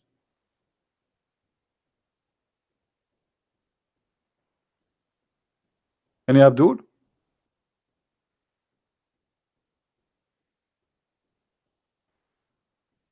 Anyone? Same time, as long we open the topic about crucifixion, the Quran confirmed that the crucifixion happened. You see, Muhammad, by denying the crucifixion, he confirmed the crucifixion, and let's show you how. Muhammad, he suffered from low IQ. He is a very low and intelligent. Look what the verse saying. They say, who supposedly the Jews, we killed the Messiah, Isa, Jesus, the son of Maryam. Look how stupid this statement is. Guys, the Jews, they say we killed the Messiah. The Jews are waiting for the Messiah. How the Jews, they will say we killed the Messiah? Any Muslim can tell us how such a stupid statement can be made? Who is the Jew, he says we killed the Messiah? Can you show me that Jew? Who is the Jew who says we killed the Messiah. Who is the stupid here? Any Muslim can show us the Jews who say we killed the Messiah? Because if they killed the Messiah, then why the Jews are waiting for the Messiah? The Jews don't believe they killed the Messiah. So this is number one lie. Number two, they say we killed the Messiah, the son of Mary. Why? Why they say he is the son of Mary? So that means the Jews believe that the Messiah is born without father. Correct, guys? Is that correct? When we say that we killed the Messiah, the son of Mary, that means the Jews admit and agree that the Messiah is a son of a virgin woman, but the Jews don't believe in that. So this is lie number two about the Jews. Lie number three, but they killed him not, nor crucified him, but the resemblance of Isa was put over another man. Hold on. That's getting more funny. Allah, he put the resemblance of Isa, brother, over somebody else. Okay, hold on. If we ask any Abdul, why Allah he put the resemblance of Isa over someone else, what a Muslim will say? Who is a Muslim? Mohammedan will say to us the answer.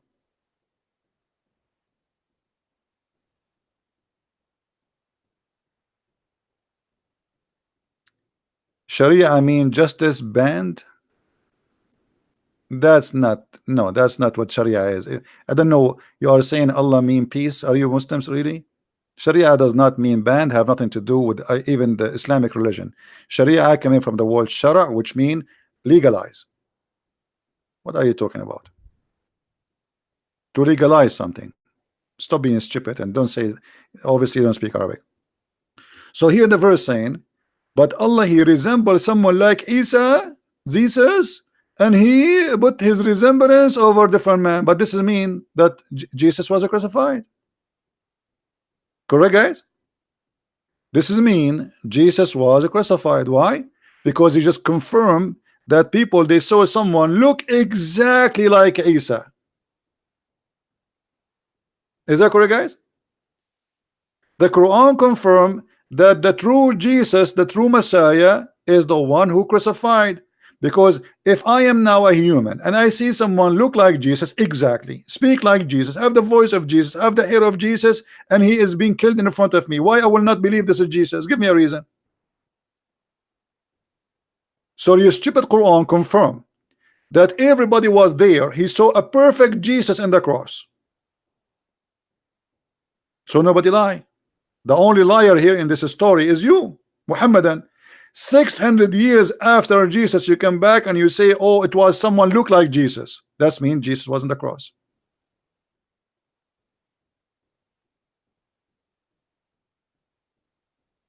This verse is not written in the Quran. This Abdul saying to me, this verse is not in the Quran. No, it's in the Quran. This is chapter 4, verse 157. Maybe you have Quran of Zakir Naik. That's why it's not there. Zakir Naik, he got his Quran from the flea market. The goat ate most of it. Any Muhammadan?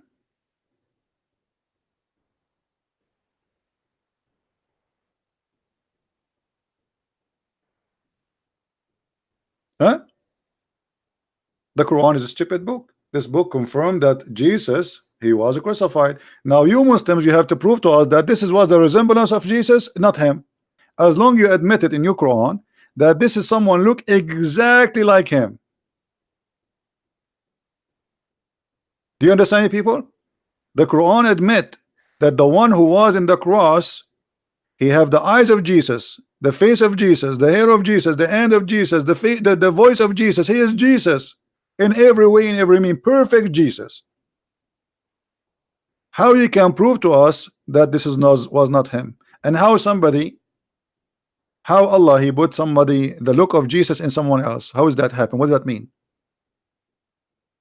And as long Allah he put the resemblance of someone else to save Isa. Question why? Can't he save him without making the resemblance of somebody else? Don't Allah knew by making this trick he will deceive 3 billion, 4 billion Christians? Same time, Why Allah don't do the same to save the stomach of Muhammad? Forget about resembling Muhammad. The woman, she gave him a goat, he ate the goat. What about Allah? He make a resemblance of Muhammad to eat the goat, and that guy die.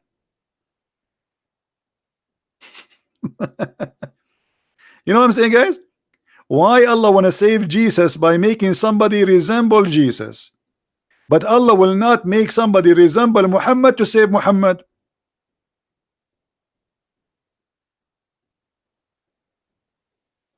Any Abdul?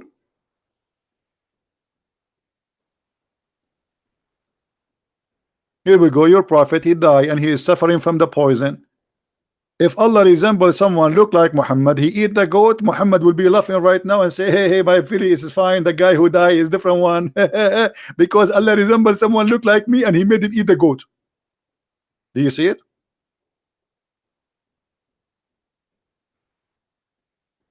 Any Abdul? Stupidity. So every simple question of those are disaster for the cult of Islam. Allah did not resemble Muhammad to save Muhammad. Allah resembled Isa to save Isa. And that's mean that every statement in the Bible about seeing the crucifixion of Jesus is true. Because the Quran confirmed that. The Quran confirmed that this is someone resemble exactly Jesus. So if the disciple of Jesus, they said we saw Jesus in the cross, they are not lying. The Quran confirmed that.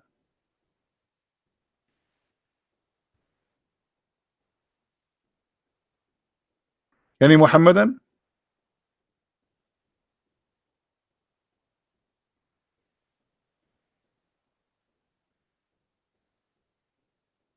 Any Mohammedan here?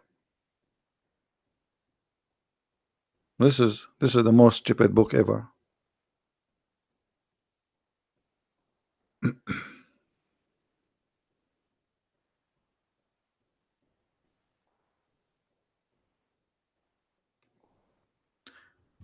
Until now, how many questions we ask about Islam? Zero answer. Why Allah he sent Adam in Sri Lanka? How Adam went all the way from Sri Lanka walking over the water coming to Mecca? Did Adam, brother, he built a ship by his own, brother?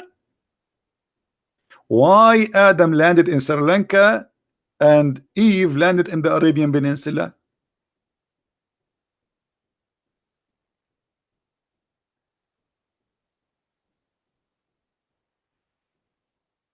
Anyone?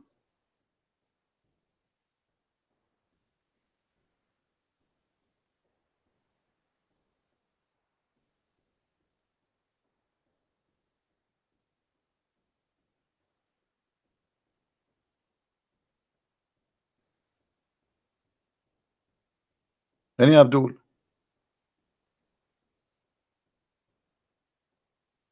Why the Prophet he fast Ashura, which is the pagan fasting? No answer. Why he switched to Ramadan? No answer. Allah told him to fast Ramadan? Why? Because the Quran came in the month of Ramadan, but the month of Ramadan is not a month. Just to show you how stupid the cult of Islam. Guys, where is the month of Ramadan? Which month is Ramadan? Anybody can tell me? Is Ramadan in July? Or it's in August? Or it's December? Or January? Or February? Or March? Or April? Or May? Or June? Where is the month of Ramadan? Let me show you the madness and the stupidity of this cult.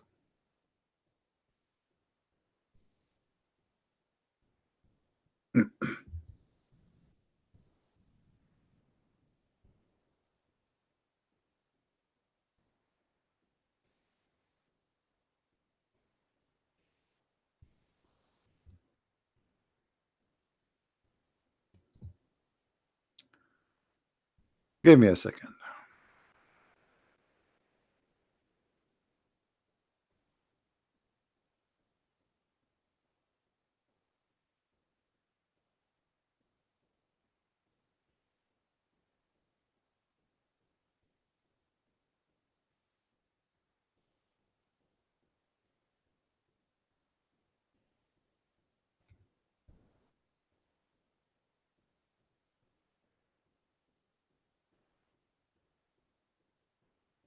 All right.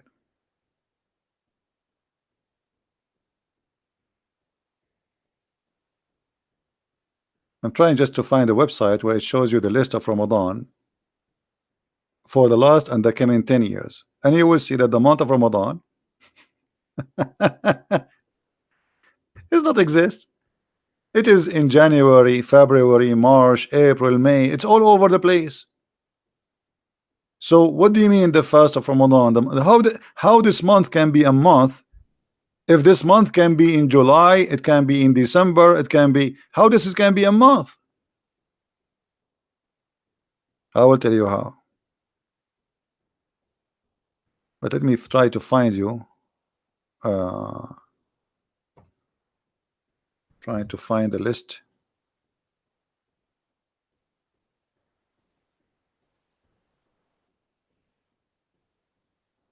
What happened? I cannot find the website.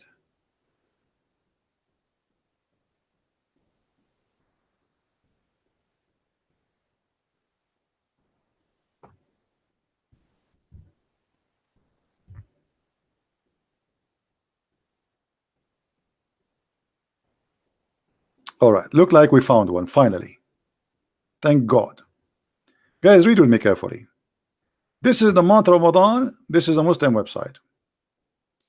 Ramadan in 2013 was in July 9. In 2014, June 28. 2015, June 18. 16, June 7. Let us move. Ramadan will be in May 6 this year. Then is going to be in March 23. We are jumping, just to show you. In 2027 is going to be February 8. In 2030 is going to be January 6. What is this? Muslims, what is this? If Ramadan is when Muhammad, it's a date, and this is the date when he received the Quran, how this date can be January sometime, February sometime, July sometime, August sometime, September sometime? What's wrong with you?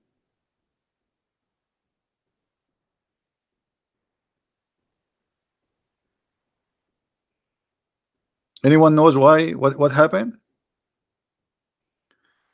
You see, the Muslims, they adopted the pagan month, the pagan calendar before them. Ramadan was a month existed by the pagan.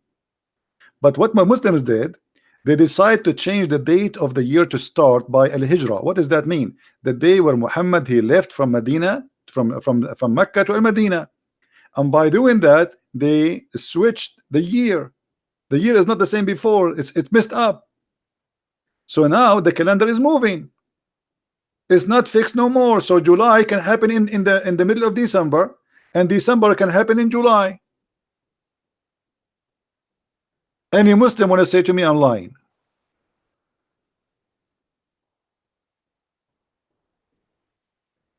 What is this? Imagine Muhammad received Quran in April, and now you Muslims, you celebrate receiving Quran in January or in December, depend on the year. What's wrong with this cult?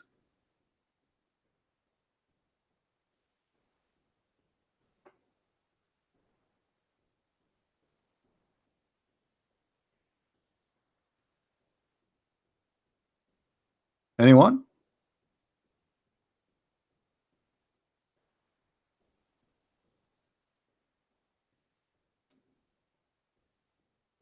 No answer.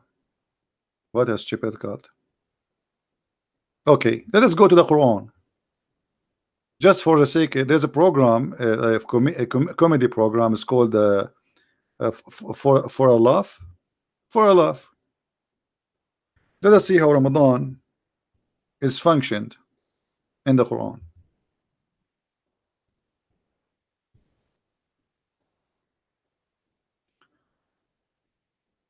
The Quran says in Arabic, شهر رمضان الذي أنزل فيه القرآن. Okay, translation: the month of Ramadan which was revealed the Quran. Where is the word month? Who is the Muslim when tell me where is the word month? Where is the word month in this verse? There's no month.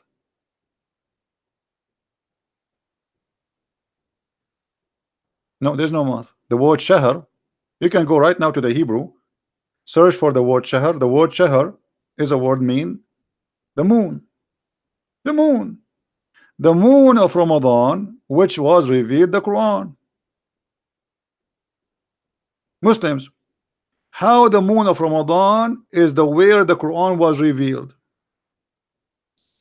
In the Arabic language today, the word shahr mean the word shahr mean a month, but this is not the origin of it. The word shahr mean a moon. So the year for Allah is a 12 moon.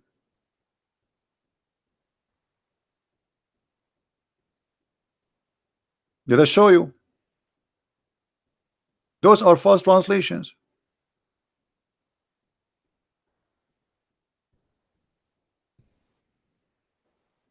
Hmm?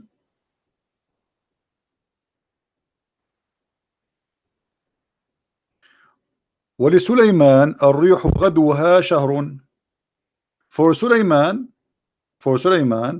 the flying carpet can fly for a moon, not for a journey of a month. It mean a month, yes, because this is the cycle of the moon. But it says for a moon journey. A moon journey. The word month here is not true.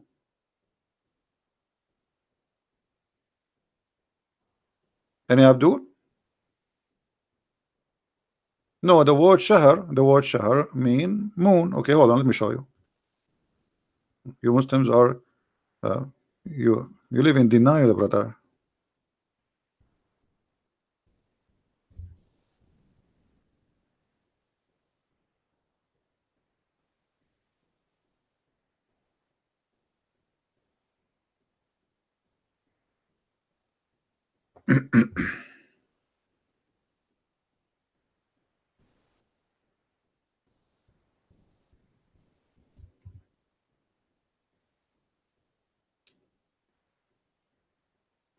Let us see.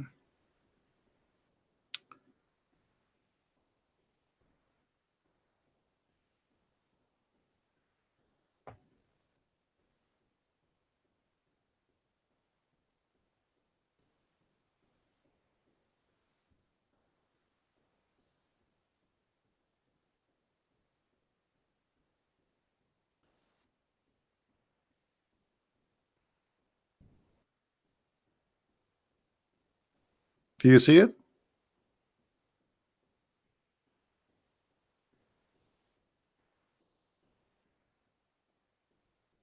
Shahr. You can go to any Hebrew dictionary too, and you will find that the word shahr mean moon. Okay, so in the moon of Ramadan, you receive Quran, but the moon of Ramadan when? Is that in July? Why Ramadan this year in May? When Muhammad he received the Quran first time? And did Muhammad receive the Quran all of it in 1 month? That is very silly.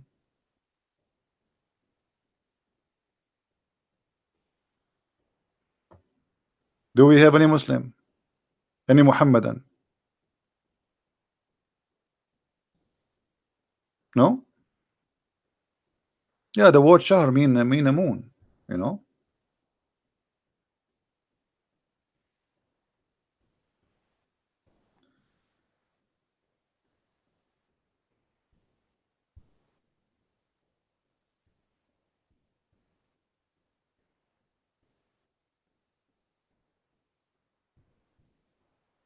All right.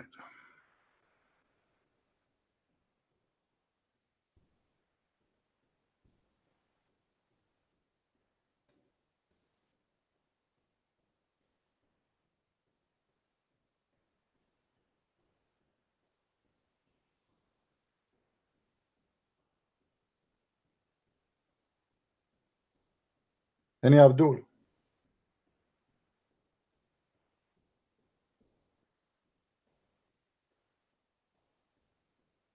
Nothing? They don't know what they are worshiping. They have no idea. That is a silly argument. Why it's a silly argument? If I say to you, you saw Ramadan, just let me show you who is a silly. If I say to you, we saw Trump in the month of Ramadan, but the month of Ramadan can come in July, can come in December, can come in May. Who is the silly here, Abdul? You are saying to me this is a silly argument? So what the point of saying to me in the month of Ramadan, if Ramadan can be anything?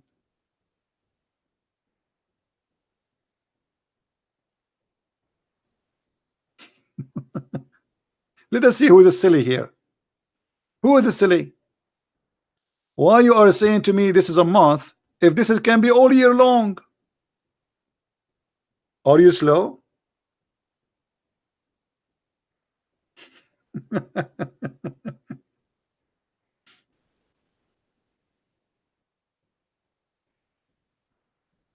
Do you understand me, guys? It is silly if you are low in the IQ. Imagine I'm going to celebrate my birthday, and my birthday is Ramadan 11. Hmm? I want to celebrate my birthday according to the Islamic calendar. Ramadan, I am born in Ramadan 11, let us say. Okay, when is going to be? How my birthday is going to be sometime in June, sometime in December, sometime in October. Who is a silly here?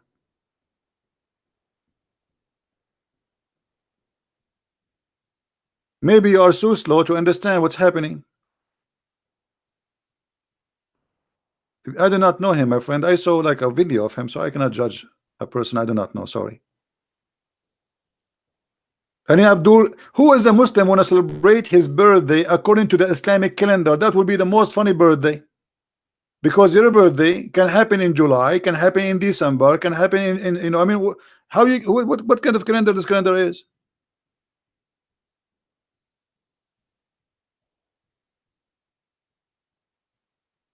Hello?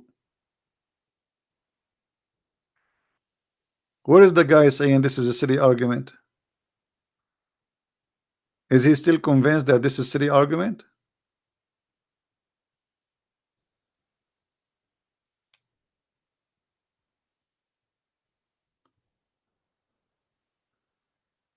Sharia, I mean justice band? What justice band? What does that mean? What band mean? Is that a music band? What this guy is talking about?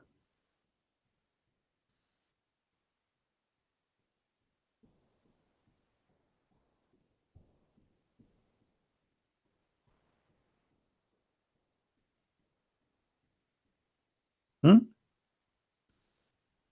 What Sharia? I mean justice band. Let me show you your Sharia. You want us to talk about justice? Let's see justice. Let us show you the justice, the stupidity of the justice of Islam.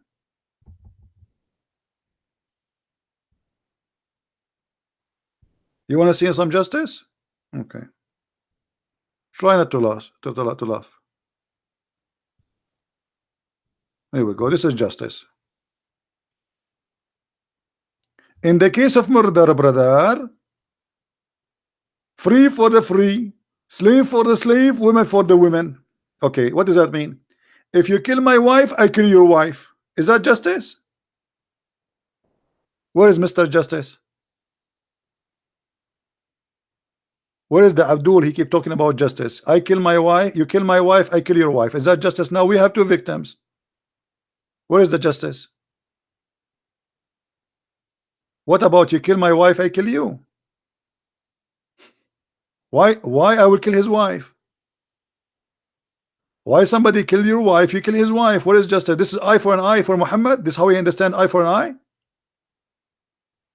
The foolish Muhammad, he heard that the Jews practice eye for an eye, and Muhammad is very smart. Okay, you kill my wife, I kill your wife. And this is in the case of murder, not the case of war. Murder, which means we are neighbors. You did something against me, maybe. Okay, so you kill my son, I kill your son. This is the justice. You kill my slave, I kill your slave. Slave for a slave, women for the women. That's a lot of justice.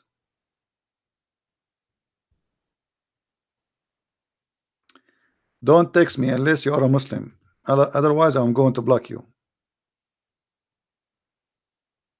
I'm blocking anyone who texts me. He don't say clearly I'm a Muslim.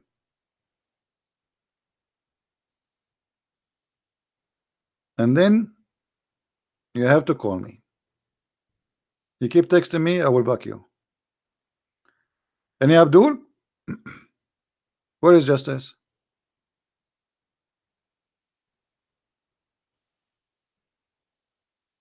Muhammad Zaid blocked you. Who are you to block you? What is your name? What is your name in Paltalk? You are the coward. Give me your name. I will call you. You are a coward. You did not. Did you text me?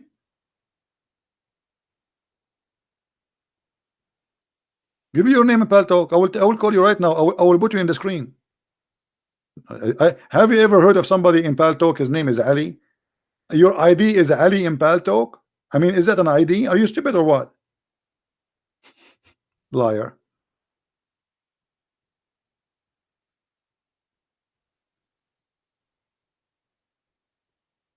Yeah, I get that. I get that. Have you ever heard of an ID of somebody in a program have hundreds of thousands? His name is Ali. That is the most stupid statement ever.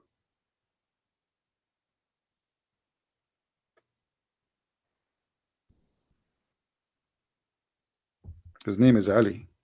True story.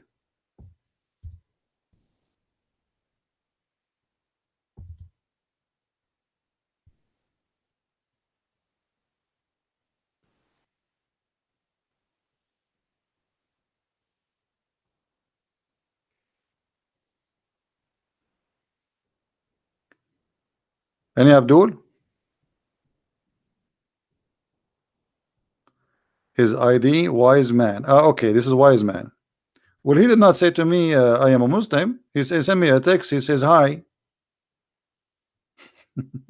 Hi, hello. It's me you are looking for. Okay, wise man, I'm going to text you. Hold on. Here we go. And I'm going to call you in front of everybody.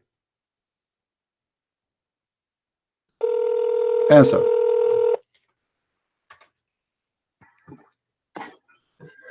Hello?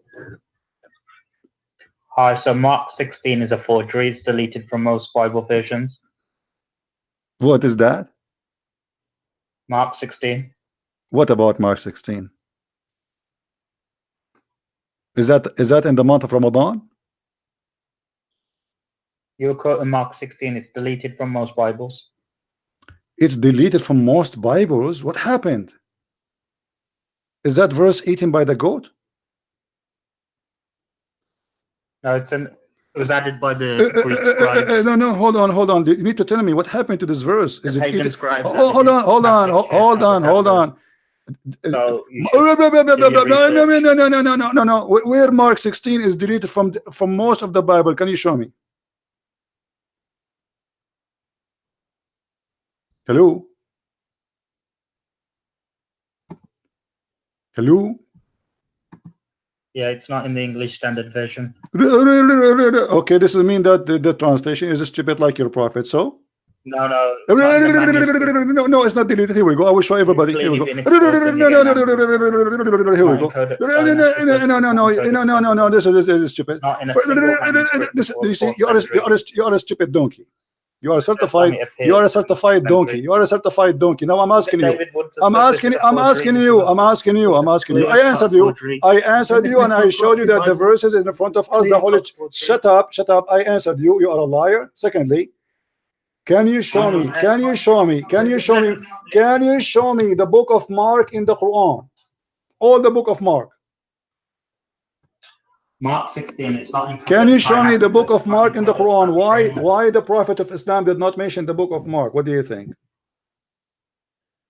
It's not even inside. I'm asking you why you're a prophet. Why you're a prophet? He did not mention the whole book of Mark. What happened? Mark 16 is a forgery. You need to accept You that. see, you are okay. You are a kid. You want to repeat yourself. You can repeat yourself as much as you wish. You are the forgery. You have to prove it. Open up Mark 16. I have it in front of me in the screen. I put it in the screen for everybody. That's the King James version. It doesn't matter That's what the King version. James version. This is what the Bible says. Mark 16 is there. Put it in the English Abdul, Standard Version Abdul, or the NIV or any. Here we go. I'm going to play it for you. Here we go. Listen carefully. Shut up. Shut up. Mark 16. Do you see? And when the Sabbath was past, You're an Mary idiot Magdalene. because Shut up. That verse- Shut up. Shut up. no, that verse Listen carefully. Mark it's not in 16. the original. Shut up. Shut up. Shut up. It's been added. Mark Ask David 16. Wood. Mark 16 is a forgery. Abdul, you are the Verses 9 forgery. to 20. You are the forgery. Let me ask you. Let me ask you. Let me ask you. Okay. You see, I I can't see answered. it. You asked me a question. Why you Read it don't? in Why the you don't? NIV. Why I you can't don't? even see Listen, that listen, verse. listen, potato. Why you don't wanna? Why they wanna have a conversation? Why you just wanna repeat yourself over and over and over? Is that All what right, you let's want? have a proper conversation. Okay, I wanna ask you. There is a verses which is missing in the Quran, eaten by the goat. Do you think Mark 16 is one of them? There's no verses missing from the Quran. What do you mean? Here we go. I will show it in the front of you on the screen. Here we go. Go on. Okay.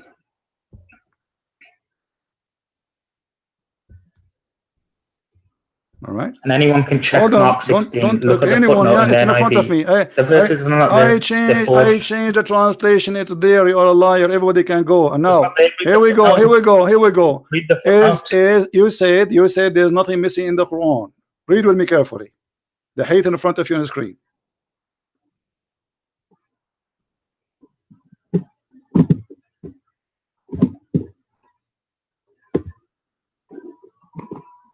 Yeah, that's abrogated. There's two types of abrogation. This is abrogated. So who is the one who abrogated this verse?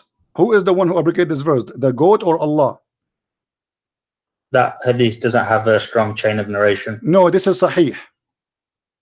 No, it doesn't have a strong chain of It narration. is a strong chain of narration, and this is the book No, of it doesn't have a Majah. strong chain of And narration. here we go in front of you. It says this is a correct hadith. Stop lying. Stop lying. No. Okay, hold on. You just said From what okay. Hold on. we don't have the original. Everybody heard you saying this verse is abrogated. So you agreed that there was a verse which is about stoning to death, correct? Yeah. Okay, and there's a verse about the breastfeeding for adult, correct? I don't know about breastfeeding for What do you adults. know? So you know about Mark, but you do not know about your religion? Because I studied Christianity. You study nothing. You are an idiot. Here we go. The verse in front of us. The verse in front of us. You are a stupid liar. There's nobody believe in this. And now I'm asking you why the Nobody verse is. believes Hold what? on. Nobody Okay. believes Hold on. Mark Okay. 16 Okay. is Okay. forgery. Hold on. We will go with you. We'll go with you. Go with your lies. You agreed that the verse of stoning to death was there and it's abrogated. Did you say that? Yeah. Okay. What is the verse which abrogates this verse? It's in the Quran. Where? Is that in Mark 16? Now I can show you that verse. Okay, show it to me. Here we go. I'm waiting for you. I will give you 10 years. Fair I will enough. give you 20 years.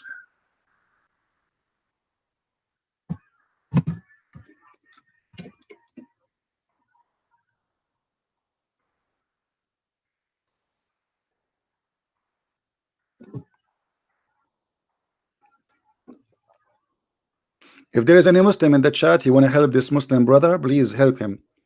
The goat No, ate the Quran. I don't need help. You do not need help. Okay, We it's were going. quoting Mark 16 earlier. Okay, Remember it's that? going to take you 10,000 Even years. David Okay, Wood hold said on. Don't Mark change topic. 16 Don't is a change topic. forgery. Here we go. So Mark 16 obviously is It's the a forgery. It's a forgery. Even David Wood You see, said that. Abdul, you are a potato. You are a potato. You are trying now to escape. I want you to show. Potato. Oh, you want you to show me where the abrogated verses for stoning to death.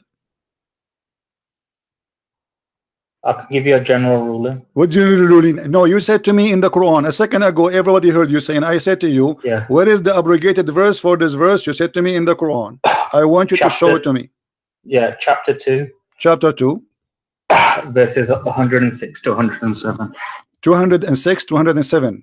Okay. 106 and 107. 106. Okay. Read the verse for us where it says that this is abrogation for the verse you mentioned. No, it says any verse can be abrogated.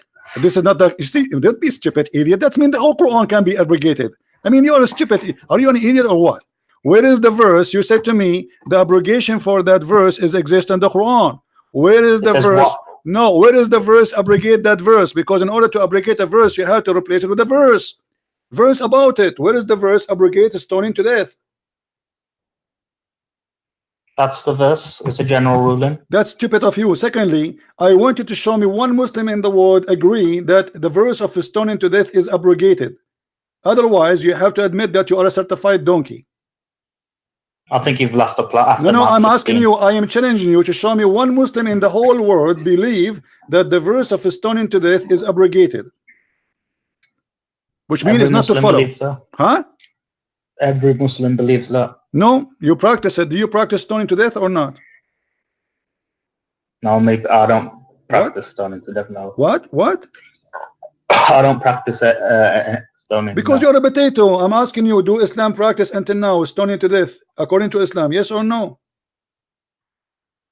Yes. Okay, so why they practice it if it's abrogated? Are you donkey or what? How you say to me it's abrogated and Islam practice it? Because the verse is abrogated, but not the ruling. The verse is abrogated. Okay, show me where the Quran says that the verse is abrogated. In 106 and 107. No, this verse doesn't say that. The verse says here, if Allah wants you to cause to forget the Quran, He will give you something better or similar. Did Allah give you something similar or better? Yeah. Where is the verse similar or better than the verse of stoning? Show me. Where in the whole Quran speak about stoning? Because it says something better or similar. Show me either better or show me either similar about stoning to death. The lashings. What? The lashings. No, that lashes is not abrogated. This one is still the same. This is that one. Stupid idiot. That one for single people. Stupid. You're a donkey. I think you've lost the plot. Stupid. You're Listen. stumbling. That verse. What are you getting angry for? That verse is a for single people who they are married. Stoning to death is for married people. Topic. Listen, Abdul. Listen. I'm asking David you. Wood said Mark 16 be honest with you. And you're saying he's lying. You are a donkey. Don't say David Wood. He says something. You are a liar. You are a donkey. I'm asking you. I'm asking you. It's on video. Listen. No problem. No problem. Right now. Listen. No Christian believe that this is a forgery. You are the forger like your prophet. I'm asking you now. According to everybody. Listen. According to every Muslim, who is the one who sent Mark 16? I'll show you David Wood. Who is the one who sent Mark 16 down? Is it Allah? I'm playing the video for you. No, don't play videos for me. You want to play video for me? 5. Yes, stupid idiot. You see, guys, when the Muslim they speak about something, they cannot handle the truth. If there's any translation, I can make now a translation and I take the whole chapter off. I can take the whole Bible off. That is a translation we don't accept. Even if the meaning is wrong, it's a translation made by a translator. If we show them now Muslim translation which quoting verses as an example, the translation of what is named this guy, the one who made number 19, what his name, guys? Anyone remember? The one who was killed in Arizona? The Muslim they say we don't accept it. This translation is rejected by us. You see the hypocrite how they are? But we have many Quran, they don't match with the Quran. Even Uthman himself, he burned many Quran. Uthman himself, he burned many Quran. Why he burned the Quran if they are the same Quran? Quran Ibn Mas'ud don't have the chapter of Al-Fatiha. Umar ibn al-Khattab, he said the Quran was 1,025,000 letter. Today the Muslim they have less than 270,000 letter, which means more than 85% of the Quran is missing. When we show him this hadith about the goat eating the Quran, look what he did in the beginning. He said this verse is abrogated. To have an abrogated verse, you have to replace it. And there's no Muslim belief. Actually, he said to us, it's abrogated as a verse, but not as a ruling. Not as a ruling. What the point of abrogating the verse? How the verse can be abrogated if you follow the ruling? And what the point? Why Allah don't want you to remember the verse? There is something wrong with it? Oh, what happened? They cannot find the verse in the Quran. but they remember the ruling, so they practice the ruling. That's exactly what happened.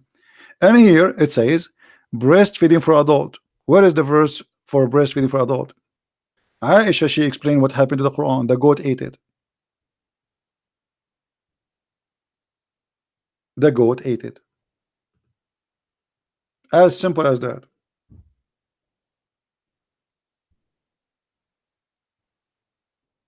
If there is any Muslim want to say that this is not true,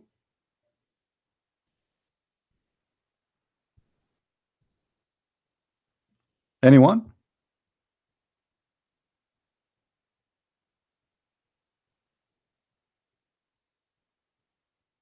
Who is a Muslim want to say something?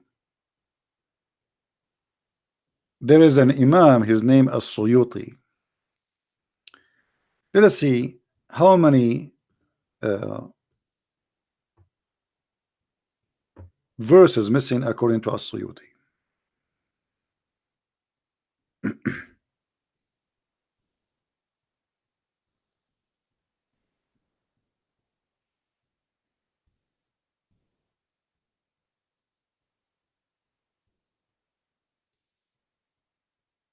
Read carefully with me. All those are by Imam As-Suyuti. He counted 57 count of corruption in the Quran, and he is a Muslim Sunni. 57 story proving the corruption of the Quran, but this does not mean 57 verses are missing. No, that means there are thousands of verses are missing. Look what this guy said. He said that the verses of stoning to death was abrogated. Look what Umar he said. Let me get him busted.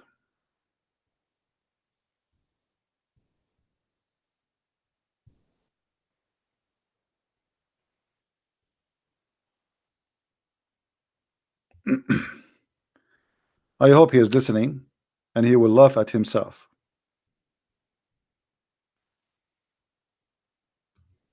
And we will show it to you from Sahih al-Bukhari, which is a very Sahih hadith. You're a liar. There's nobody believe that this verse is abrogated. Not by ruling and not by verse, but it's gone. It's missing. Look what Umar he said. I am afraid that after a long time has passed, people they may say, we do not find the verses of a rajam. The guy, does it say verses? Does it say verses or a verse? It says verses, right? That's mean there should be, we should have verses, not a verse, not one. Verses of a rajam. Rajam means stoning to death in the Holy Quran. And he is afraid that they may go astray from the obligation which Allah has revealed.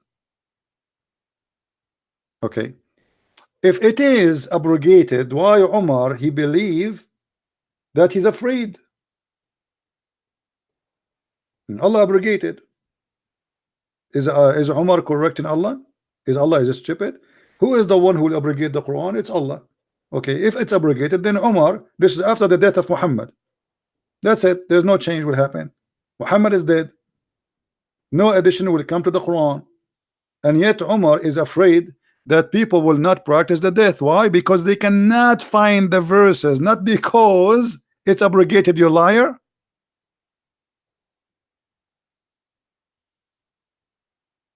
Do you see it, people? He is not, because if it's abrogated, he should not be concerned, because Allah he made it abrogated. That's it. If Allah made it abrogated, Allah is all wise. He's not stupid, supposedly. If Allah says I abrogated, that's it. Umar he cannot complain about Allah's decision. But Umar he is saying it clearly, we cannot find it. Umar said, I am afraid that after a long time has passed, people may say we did not find the verses of Ar-Rajm in the Holy Book. And he confirmed that it is verses, not one verse. So why you are lying, saying to me this verse is abrogated? What a big fat liar you are. If it's abrogated by Allah or the Prophet, no Muslim will complain and no Muslim will say I'm afraid.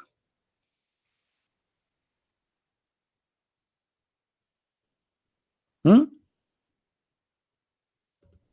Any Muslim have a comment? And don't worry about Mark 16. Aren't you the Muslims? You challenge us to practice Mark 16 now. Mark 16 is a forgery.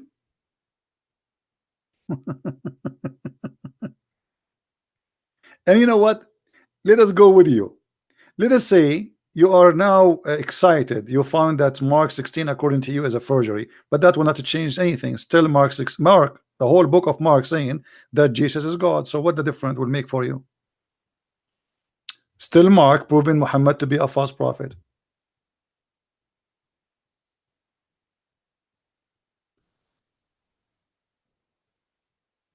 Any Abdul?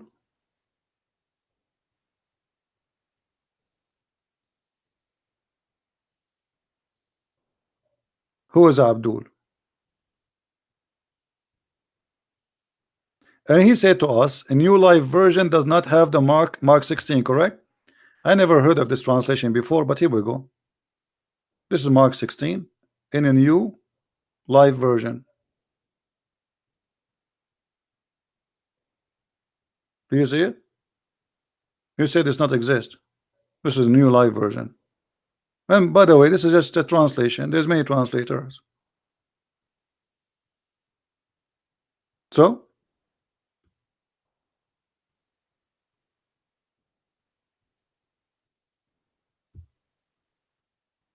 do we have any Abdul here? So this is the best you come with? And look how they deny. They say this hadith is not sahih. So you are saying to me it's a forgery. So you are complaining about forgery in Christianity, but you are agreeing that Islam is a forgery because this is the books you call it sahih. So how you call the book sahih, but it's the book of forgery? Do you see, guys, the stupidity? You are saying that Mark 16 is a forgery, and the second I show you your book, you say this is to me, this is a forgery. Anything make Islam look stupid, you say it's a forgery. And why Islam is based on sahih transmitted hadith? Why Allah need the hadith to prove Islam? I thought you have the Quran.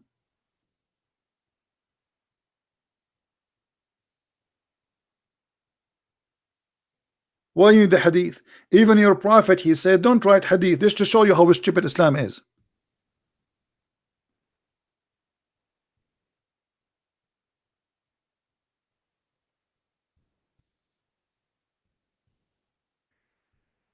I never saw a stupid cult like this. Muhammad, he said, and this is not a forgery, this is sahih.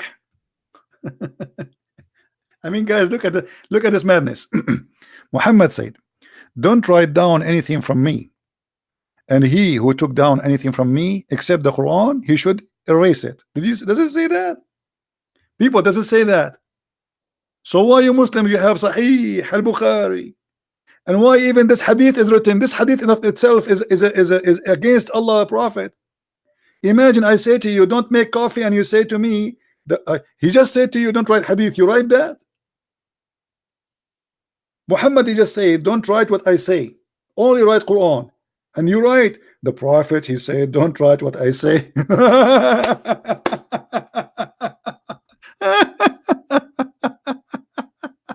Unbelievable.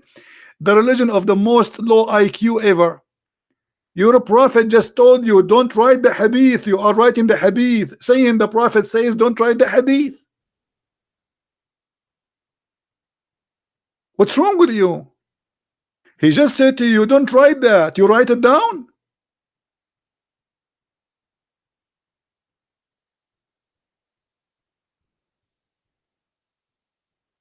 Me.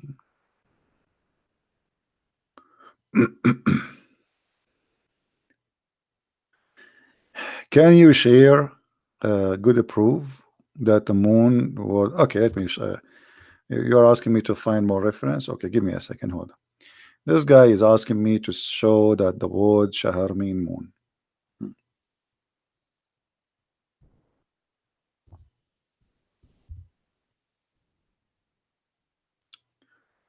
All right.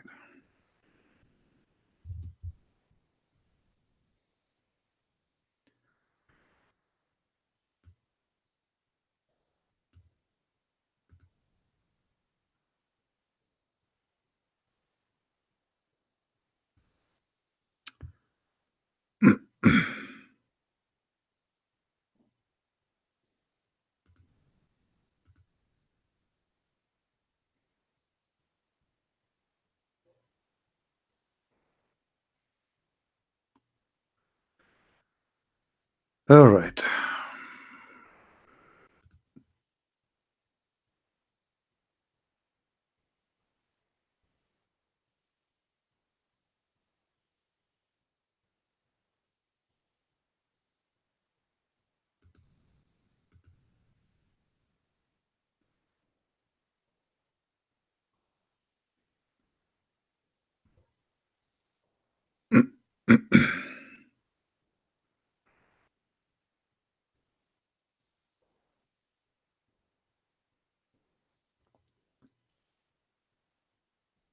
Well, I'm trying just to find an official website, not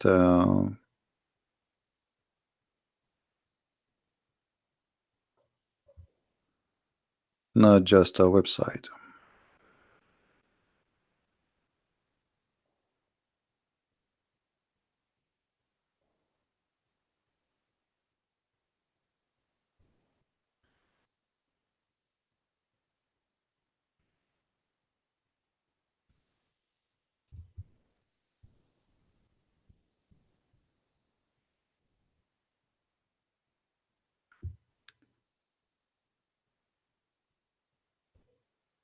I found a website, but I want to show you something official,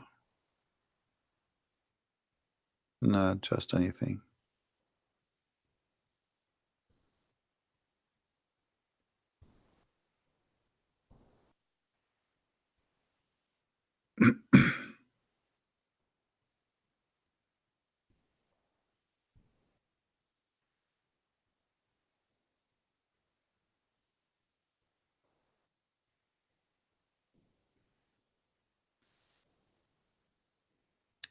All right, there's many. I mean, you can search yourself, but here we go. Like, I mean, there's tons of website. This is the meaning of this is from the Hebrew, the origin of it. Shahar, mean of Shahar. What does Shahar mean in Arabic? The moon. Do you see it? All right.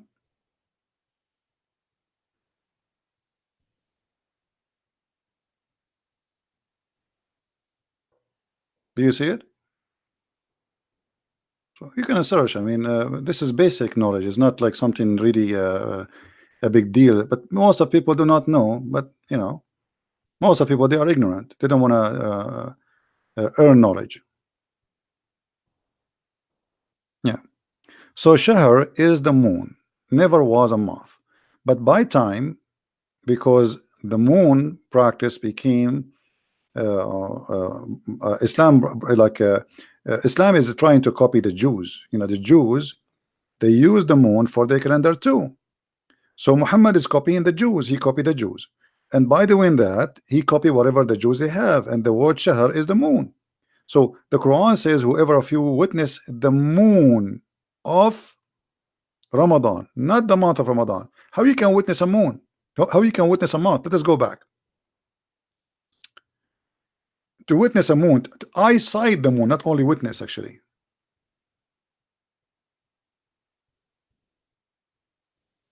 Let us see. Hold on.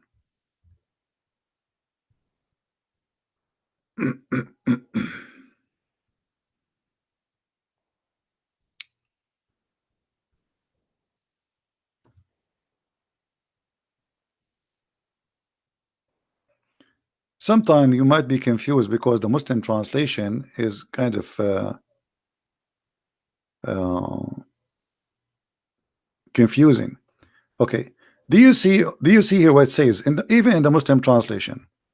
Guys, let us say, whoever of you sight between two bracket, shahr, hilal, huh? Whoever of you witness what? Sight what? Sight. Do you know what sight mean? People, what sight mean? Is sight is something we see? Is that correct? When we say sight, does that mean we see something? Are you following with me? Guys, are you listening or not? When we say one of you sight something, sight, it means we see it, right? Okay, see what? Even between two bracket in the Muslim translation, they say the crescent first night of the month of Ramadan. The crescent what? The crescent moon. You cannot sight the month. You sight the moon.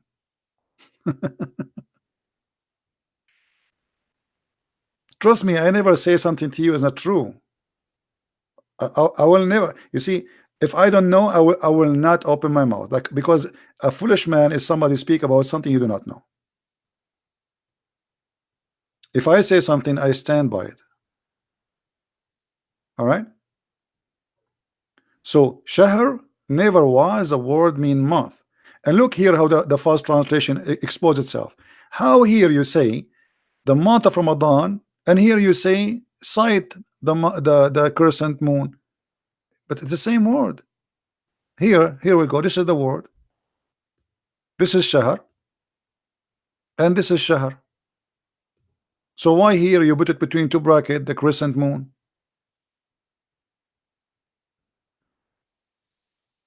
You see it? So Ramadan is not a month, it's a moon. Whoever of you witness sight the moon of Ramadan, the Muslim, they believe that Ramadan is a moon, and that is the moon of Ramadan.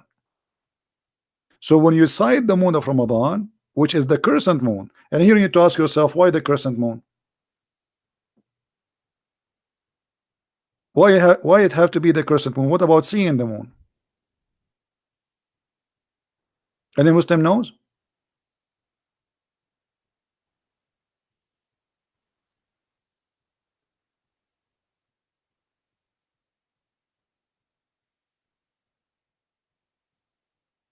They do not know.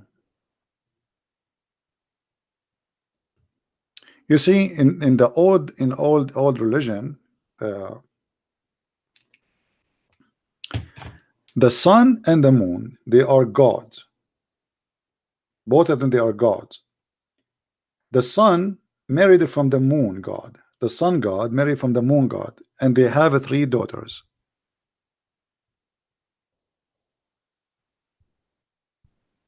You remember their names, right?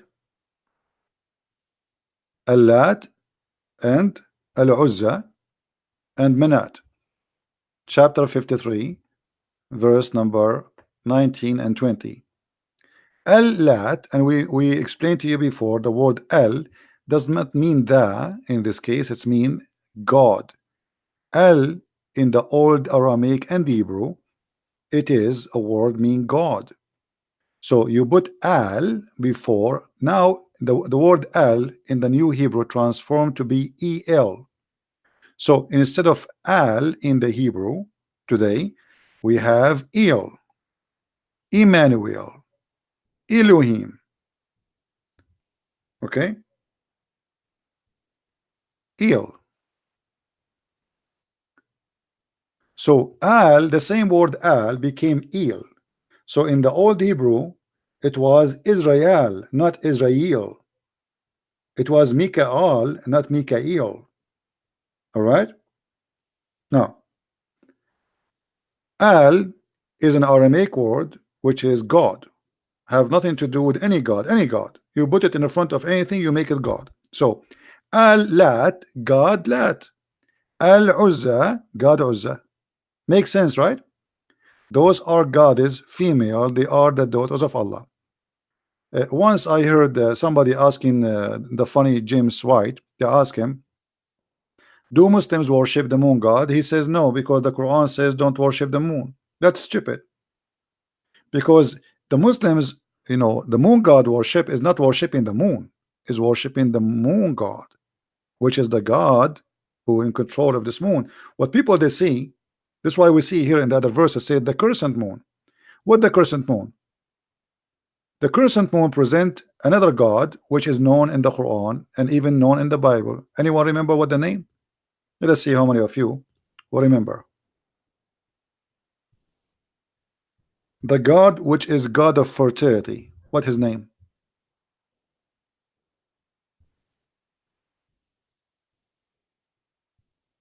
Anyone remember?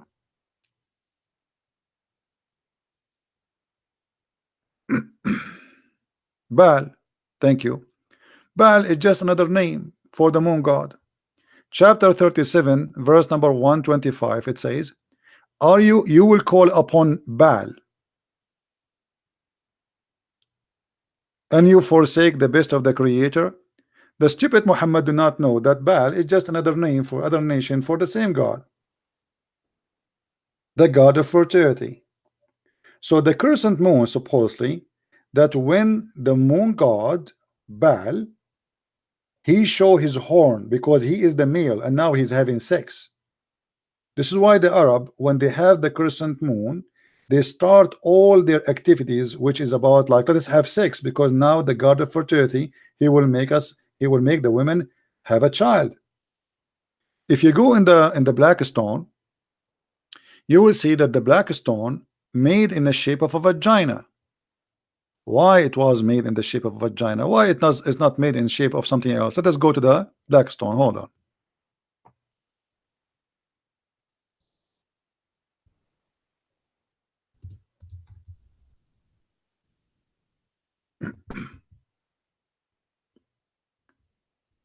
Everything have a reason. It was not like by mistake. It was made in a certain way for a certain reason. The black stone made in the shape of a vagina because simply was presenting a vagina, and this vagina will be fertilized by the god, the moon god Baal or Allah. Allah. Lah. You see, Allah, his name, we just showed you that Al is a word mean God. Lah is the name of the God. Lah is the moon god. You can search right now in Google, you will find that Lah is the moon god. Women, they used to go when they have their period, because obviously when you have your period, this means you are not carrying a child. They place their hand, they go around the Kaaba naked. How we can prove that the people used to work to practice sexual religion around the Kaaba? We can find it even in the hadith.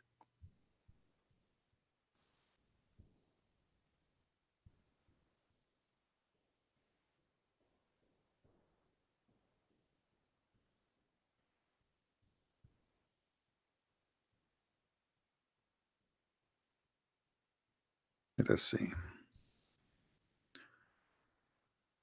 Here we go. Sahih Muslim, Hisham narrated in the authority of his father that the Arab, with the exception of the Hamas, who were Quraysh and their descendant, go and circumcise around the house naked. Do you see it says naked? Did you ask yourself why they go naked? What is the religion? What is the religion was a practice in around the Kaaba which required you to be naked?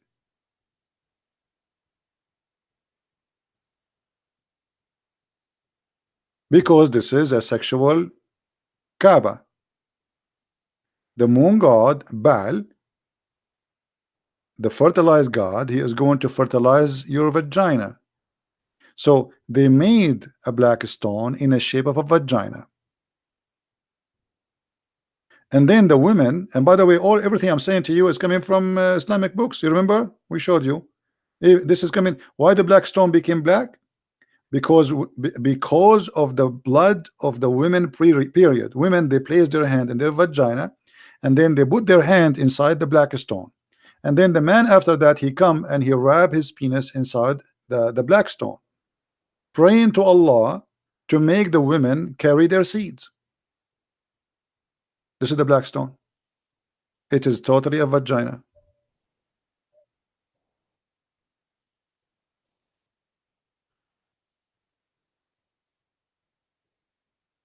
Any Muslim want to say to me, I challenge you, you are a liar? Who is a Muslim want to challenge me?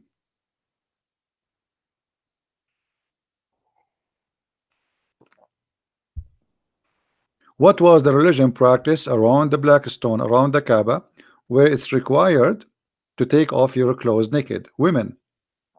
And actually Muhammad, he forbid people to walk around the Kaaba. If you have my book 6 on Allah, you will read that Muhammad, he forbid people from going around the Kaaba naked because he saw a woman, he liked her vagina and her breast.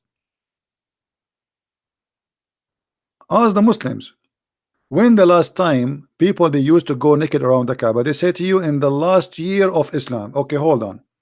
So Muhammad now he controlled the Kaaba for many years. Why until now, and almost he is dead, he did not forbid people from going naked around the Kaaba? Islam now is controlling the Kaaba. Islam controlling Mecca. Who is the one was going naked around the Kaaba then?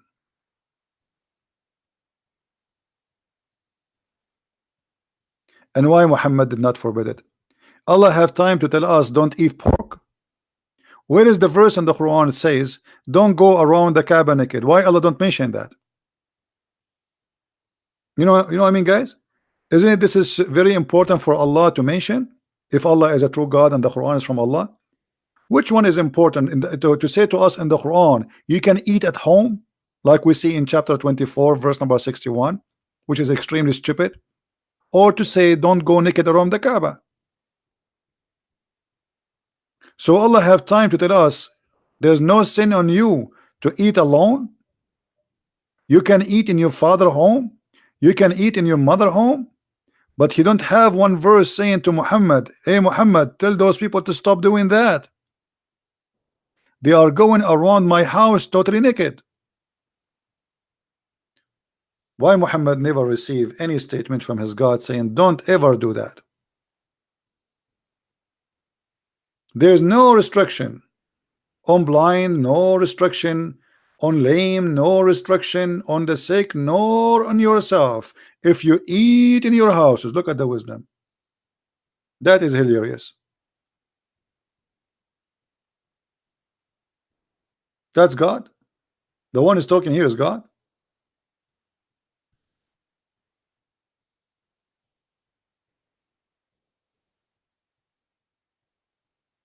Muslims, the one here is talking is God.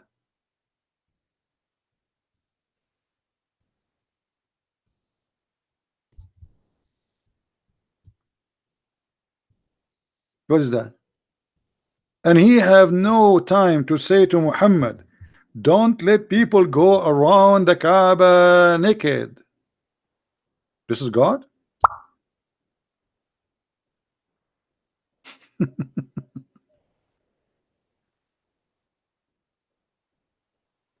I'm a liar.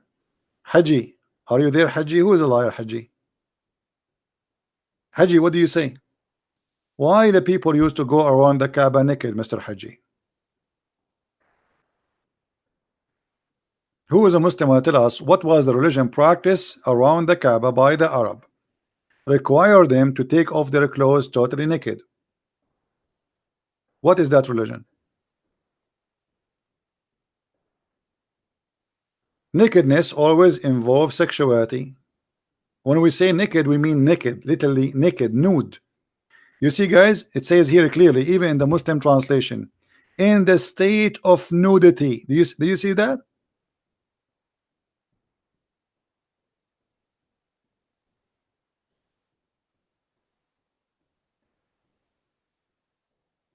Why? What is the religion was practice which Muhammad he adopted Ashura from them and he fast with them, and he made the satanic verses approving their gods, and he says that Lat and Al-Uzza, their intercession is a must. What is that religion which is based on nudity?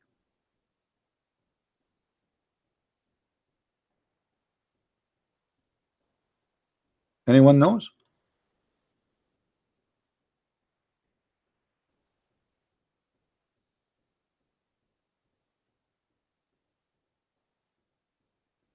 Nobody?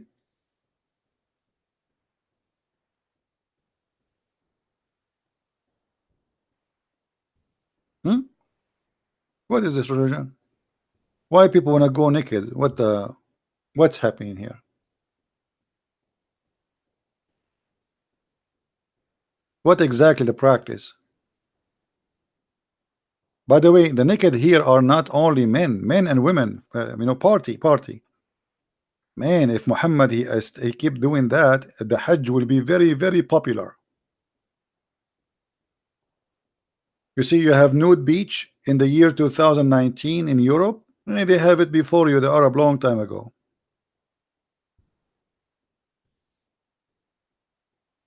Women get totally naked.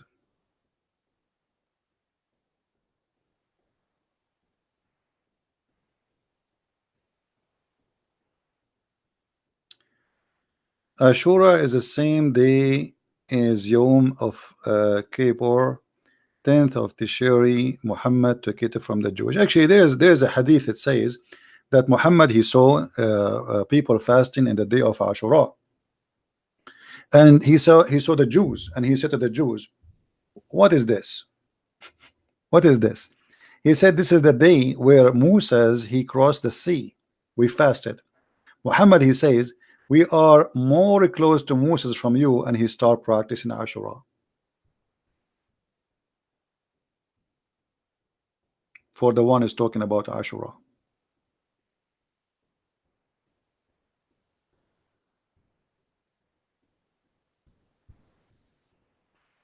Any Muslim? Here we go. You see the hadith? Who is the one who was talking about he took it from the Jews? What's his name?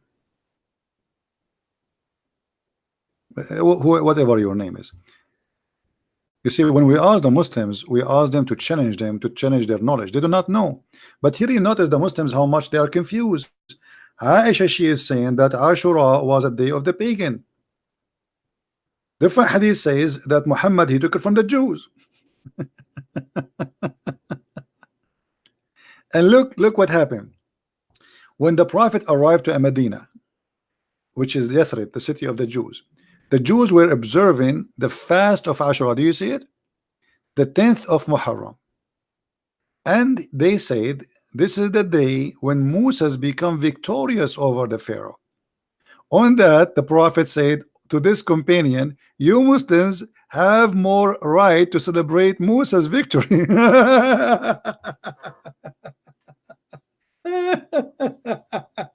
So it was not Allah who ordered him. Muhammad here clearly is copying the Jews.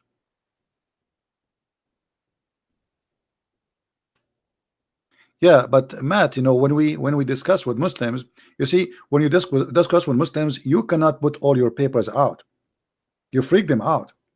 You have to play like a game. It's a game.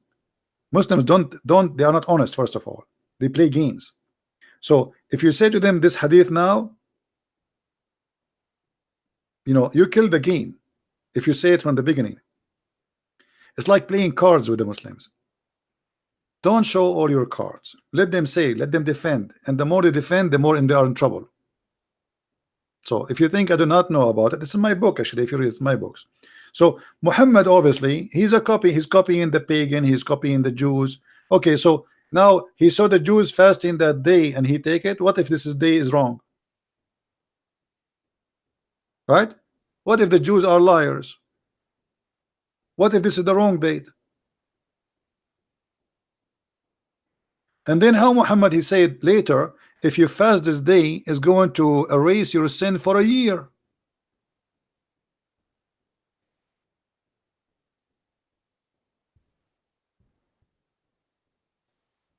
Where he got this belief from?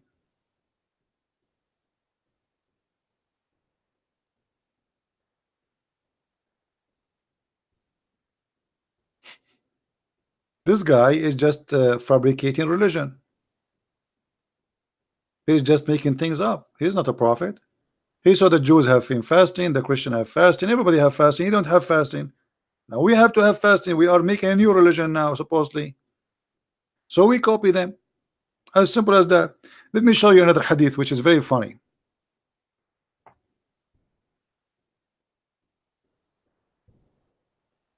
Once Muhammad was performing a funeral prayer on a Muslim.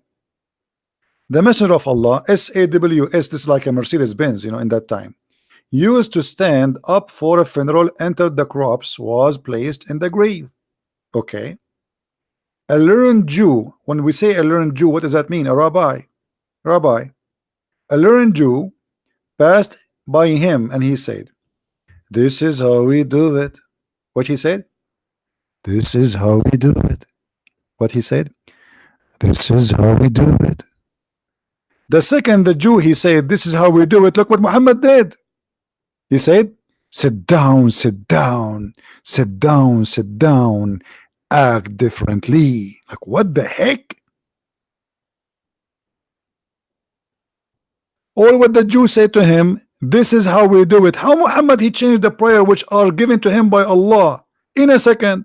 So just because the guy he said to him, this is how we do it, Muhammad he said, sit down, sit down.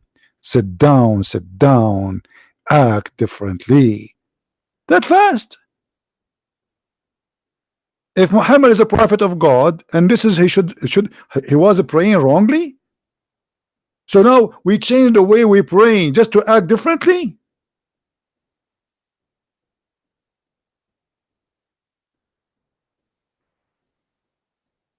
I wish I can pray for you. There's a song, it's called "This Is How We Do It." So all with the Jewish guy, he said to him, "This is how we do it." And now Muhammad, because Muhammad here, he felt if he get busted. You see the point? When the rabbi said to him, "This is how we do it," Muhammad, oh, they knew I'm copying them. Oh boy, they knew it. I have to act differently. Sit down, act differently.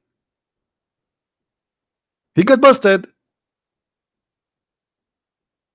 If Muhammad, he claimed that he is coming from the same God of the Jews, well, he can say, well, this is the correct way anyway, because we worship the same God, correct, guys? If I am praying the same as somebody else worship the same God, so why I need to change it, act differently? And how you can change it? Who allow you to change it? Are you saying to me that you were praying wrongly? Are you saying to me you perform a prayer which is fake? Otherwise, how you can change it if Allah told him how to pray?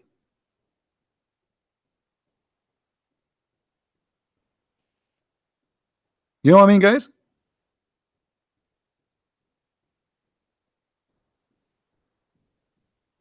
Imagine Jesus was teaching them how to pray, and he said to them, say like this, "Our Father art of heaven." And then a Jew, rabbi Jew, he said to Jesus, "This is how we do it." And then Jesus says to them, "Act differently. Let us not to pray like this no more." That can't be true. This is how you find who is a false prophet, who is a real prophet.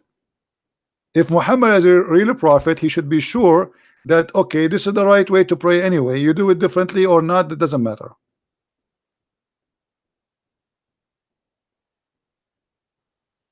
This is how we do it. You know what? I wish I was exist in the time of Muhammad. I will drive him crazy. I will keep walking by whatever Muhammad he do. I say to him, "This is how we do it." And then Muhammad, he have to act differently. As an example, Muhammad, he eat from his mouth. I will say to him, "This is how we do it." Muhammad now he cannot eat from his mouth no more, because this is how we do it. He have to eat from different place. Muhammad, he see by his eyes. I will say to him, "This is how we do it." Muhammad now he have to use his ears. He cannot see by his eyes no more. Muhammad, he sit down. I will say to him, "This is how we do it." Muhammad will never sit down. He will stand up. He will sleep standing. Well, what is that? We just say to him, "This is how we do it," and now he change it.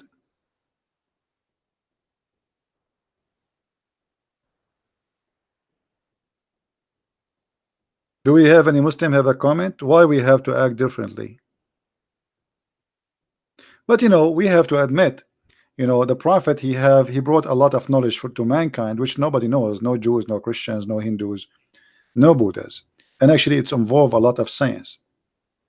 As you know, summer is coming, so I would like to give you some advices about summer stuff.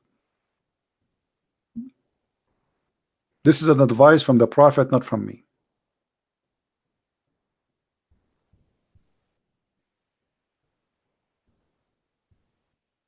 All right.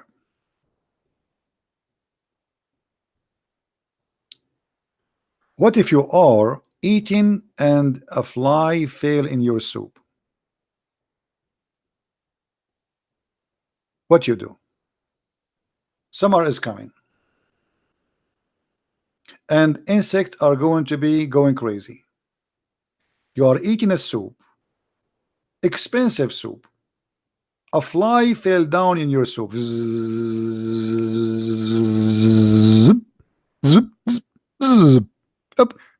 The fly fell down in your soup because the fly getting hot. I think she think this is a swimming pool or something. And now the fly have bacteria and viruses, brother. So how we can, I mean, we cannot throw the soup. So what we do, the prophet, because he is a genius and Allah taught him something nobody knows, he said to the Muslims, dip it, dip it, dip it, this is how we do it, dip it, dip it, dip it, this is, I want a Muslim to practice this. I want a Muslim to make a video live and the fly fell down in his soup and dip it, dip it, dip it, this is how, and then after that you drink the soup.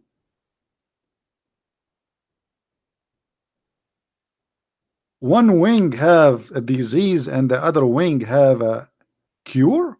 Are you sure? In the wing, brother. Actually, there is a video. There is a video. Yes, the moons. We will go back to the moon. The crescent moon is symbolic of Islam because of that reason. One of the reasons is they are just copying the moon god practice before. But let's go here. There's a video made by a Muslim from Egypt, I believe. I think he is Egyptian. Let me see if I can find the video. This guy in this video, he said that, brother, the enemy of Allah, the Catholic Church, brother, they hire 2 German scientists from Germany. To what? 2 German.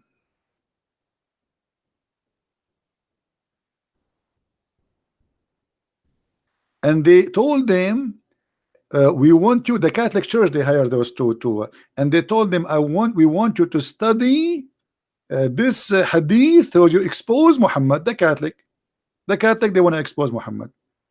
And those 2 German, brother, the scientists, they start studying, and here was the astonishing result. They found that in the wings of the fly, there is a cure for AIDS. And then they told the Catholic Church, the Pope, he told them, please don't tell anyone about this discovery, because then everybody will convert to Islam. The Pope, he told them, the Pope. So, and then those 2 scientists, I'm trying to find the video for you. It's because it's translated, you will die laughing. It's translated to English.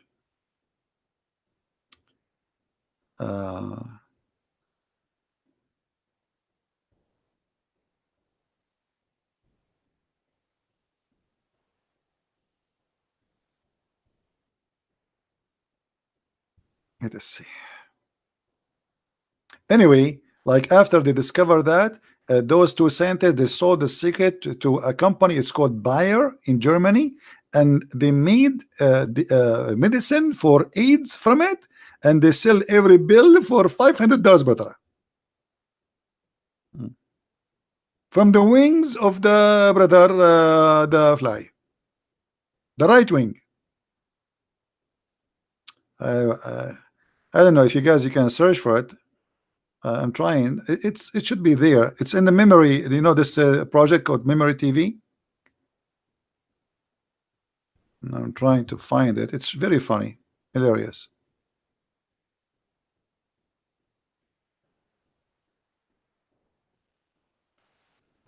Let us see. Maybe I'm pronouncing the name of the Memory TV wrongly. Memory TV. How you guys, do you know the name of this Memory TV? Okay, this how it's okay, hold on. Maybe I'm pronouncing it wrong. Okay, now I got it. Okay. I am in their website. I will try to find the hadith there if we can. Let us see. Fly. Here we go. I found it. All right. Let me open it for you. This is number 1889 Hamas TV. This is Hamas TV. The scientist Dr. Ahmad Al-Muazzin Bayer invented its cure for AIDS based on the hadith of the Prophet Muhammad, the wings of the fly.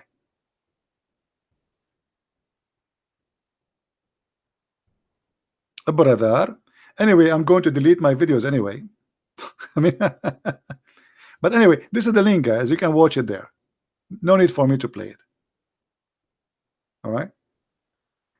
I mean, imagine how they fabricate lies to make people believe in the stupidity which is written by Muhammad, and they fabricate. By the way, this company does not have any kind of medicine for AIDS. This company does not sell anything like this. But they, I mean, they discover they have all the secret. The Catholic, because the Muslims, they believe the Catholic are the most ugly enemy to Allah after the Jews. In case you do not know, this is why you see the Muslim always they say, you see a video says a reflection of a Catholic when he first time he hear the Quran, because when you see a Catholic like this is the most enemy to Allah, So the Catholic brother, they hire a brother, they hire a scientist, a brother. Look how smart. I mean, look, he look like a genius. He's a doctor from Hamas. This is Hamas TV, brother.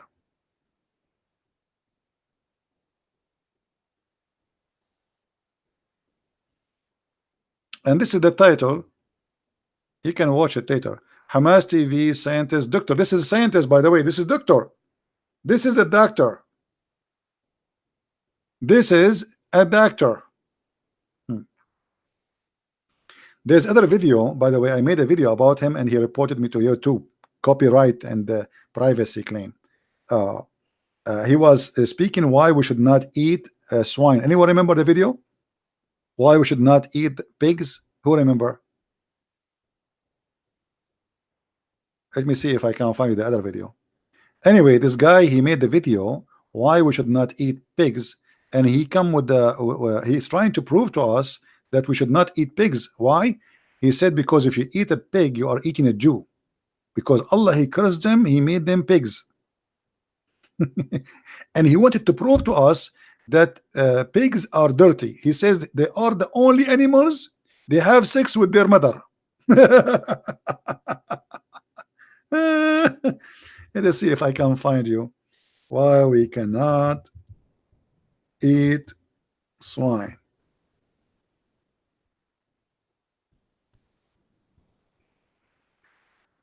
Let's see. Hilarious cult.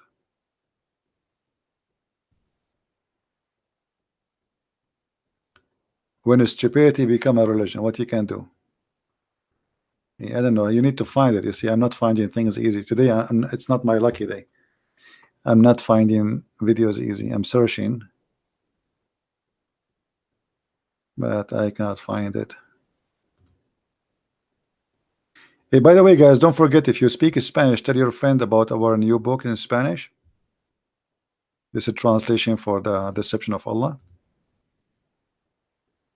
I cannot find it.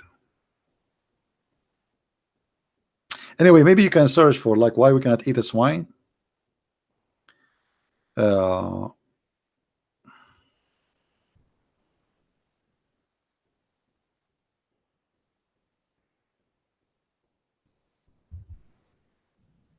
Let me try again.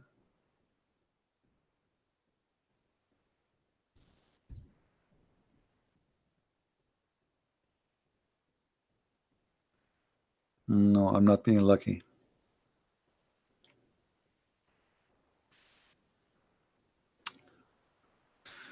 Anyway, guys, I think we have enough for today. We are here for many hours. By the way, I'm not going to keep this video because it's not really important much. There's a video I made a few days ago, and only a few of you downloaded. I made a comment down in the comment section. It's about marrying a Muslim. I encourage you, all of you, to download this video. It's extremely important. Please download this video. Let me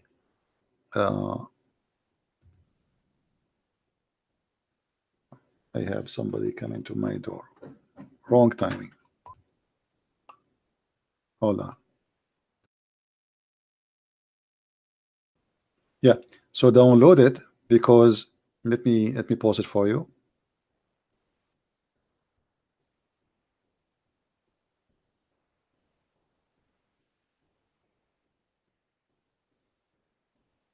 People want to come to your door to sell your stuff, and because I'm very rich, I will buy.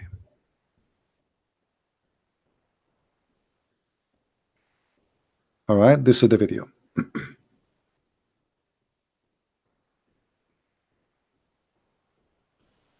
Is my voice clear, guys?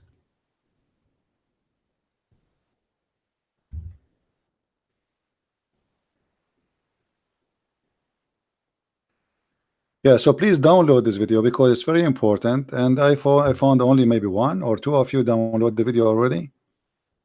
The Muslims, they do their best, try to deceive your daughters, your you know, your women, and you have to learn about this cult before you get involved in something bad. Be careful.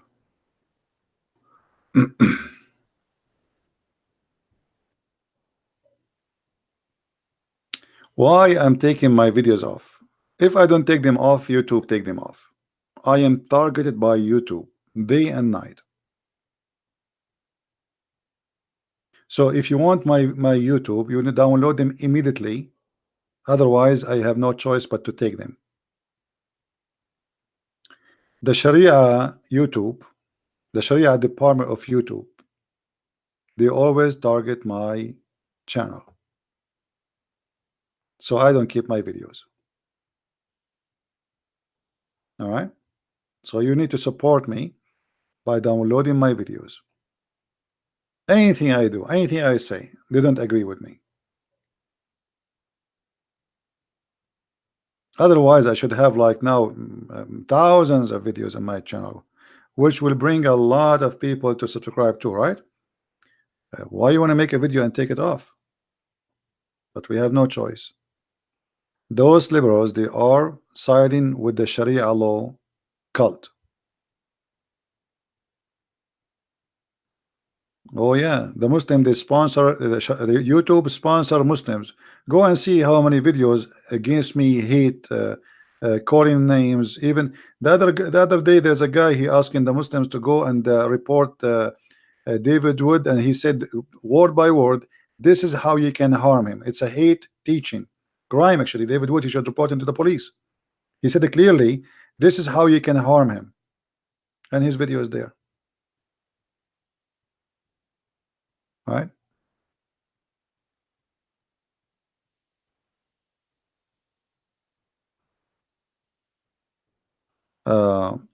Have you ever prayed?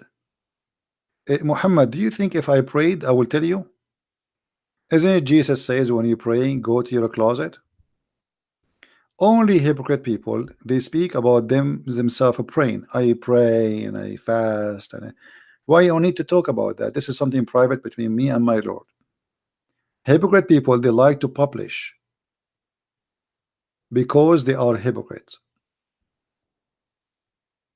Muslims, they love to say, oh, I'm going to pray, because he need to know, everybody should know that he's going to pray. He's a good guy.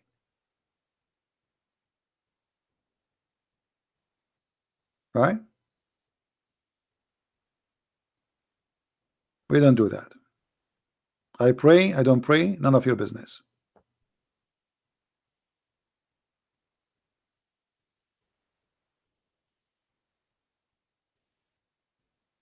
Anyway, guys, I want to say thank you for being here. We have enough for today. And until we go again, I hope tomorrow. Until then, I want to say thank you for your support and for your attending and inviting your friends and downloading the videos and everything you do, and those who support us by donation too. I really appreciate all of you, and we hope that people, they are learning, educating themselves, and they connect the dots always. And you see how the Muslims try to manipulate things, and they are empty. They have nothing. They have no religion. Islam is not a religion. Islam is just a stupid cult, collection of cults. Actually, is not even a religion. So they have nothing. They stand on nothing. They do not know even who is their God. Ask any Muslim what the word Allah mean. He do not know. Ask them what the word Israel mean. They do not know. Abraham, they don't know. Jibreel, they don't know. because Islam is a theft. Muhammad, he stole names, he have no idea what they mean, and he put them in his book. Very clear sign of a theft. Imagine you write something in your book and you yourself, you do not know what you wrote or what it's meant, but yet you claim that you are the one who wrote the book. Muhammad is nothing but a thief. He stole his cult from some from the Jews, some from the Nasara and the Christians, some from the Sabians, some from the Arab pagan, the Black Stone, the Kaaba. It's a collection of everybody. Islam is a shish kebab, salad, falafel, hummus, all together. And only Allah knows what he meant by his cult. And you figure it out. Thank you very much for being here. Christ is Lord. Islam is false. And see you soon again. Take care.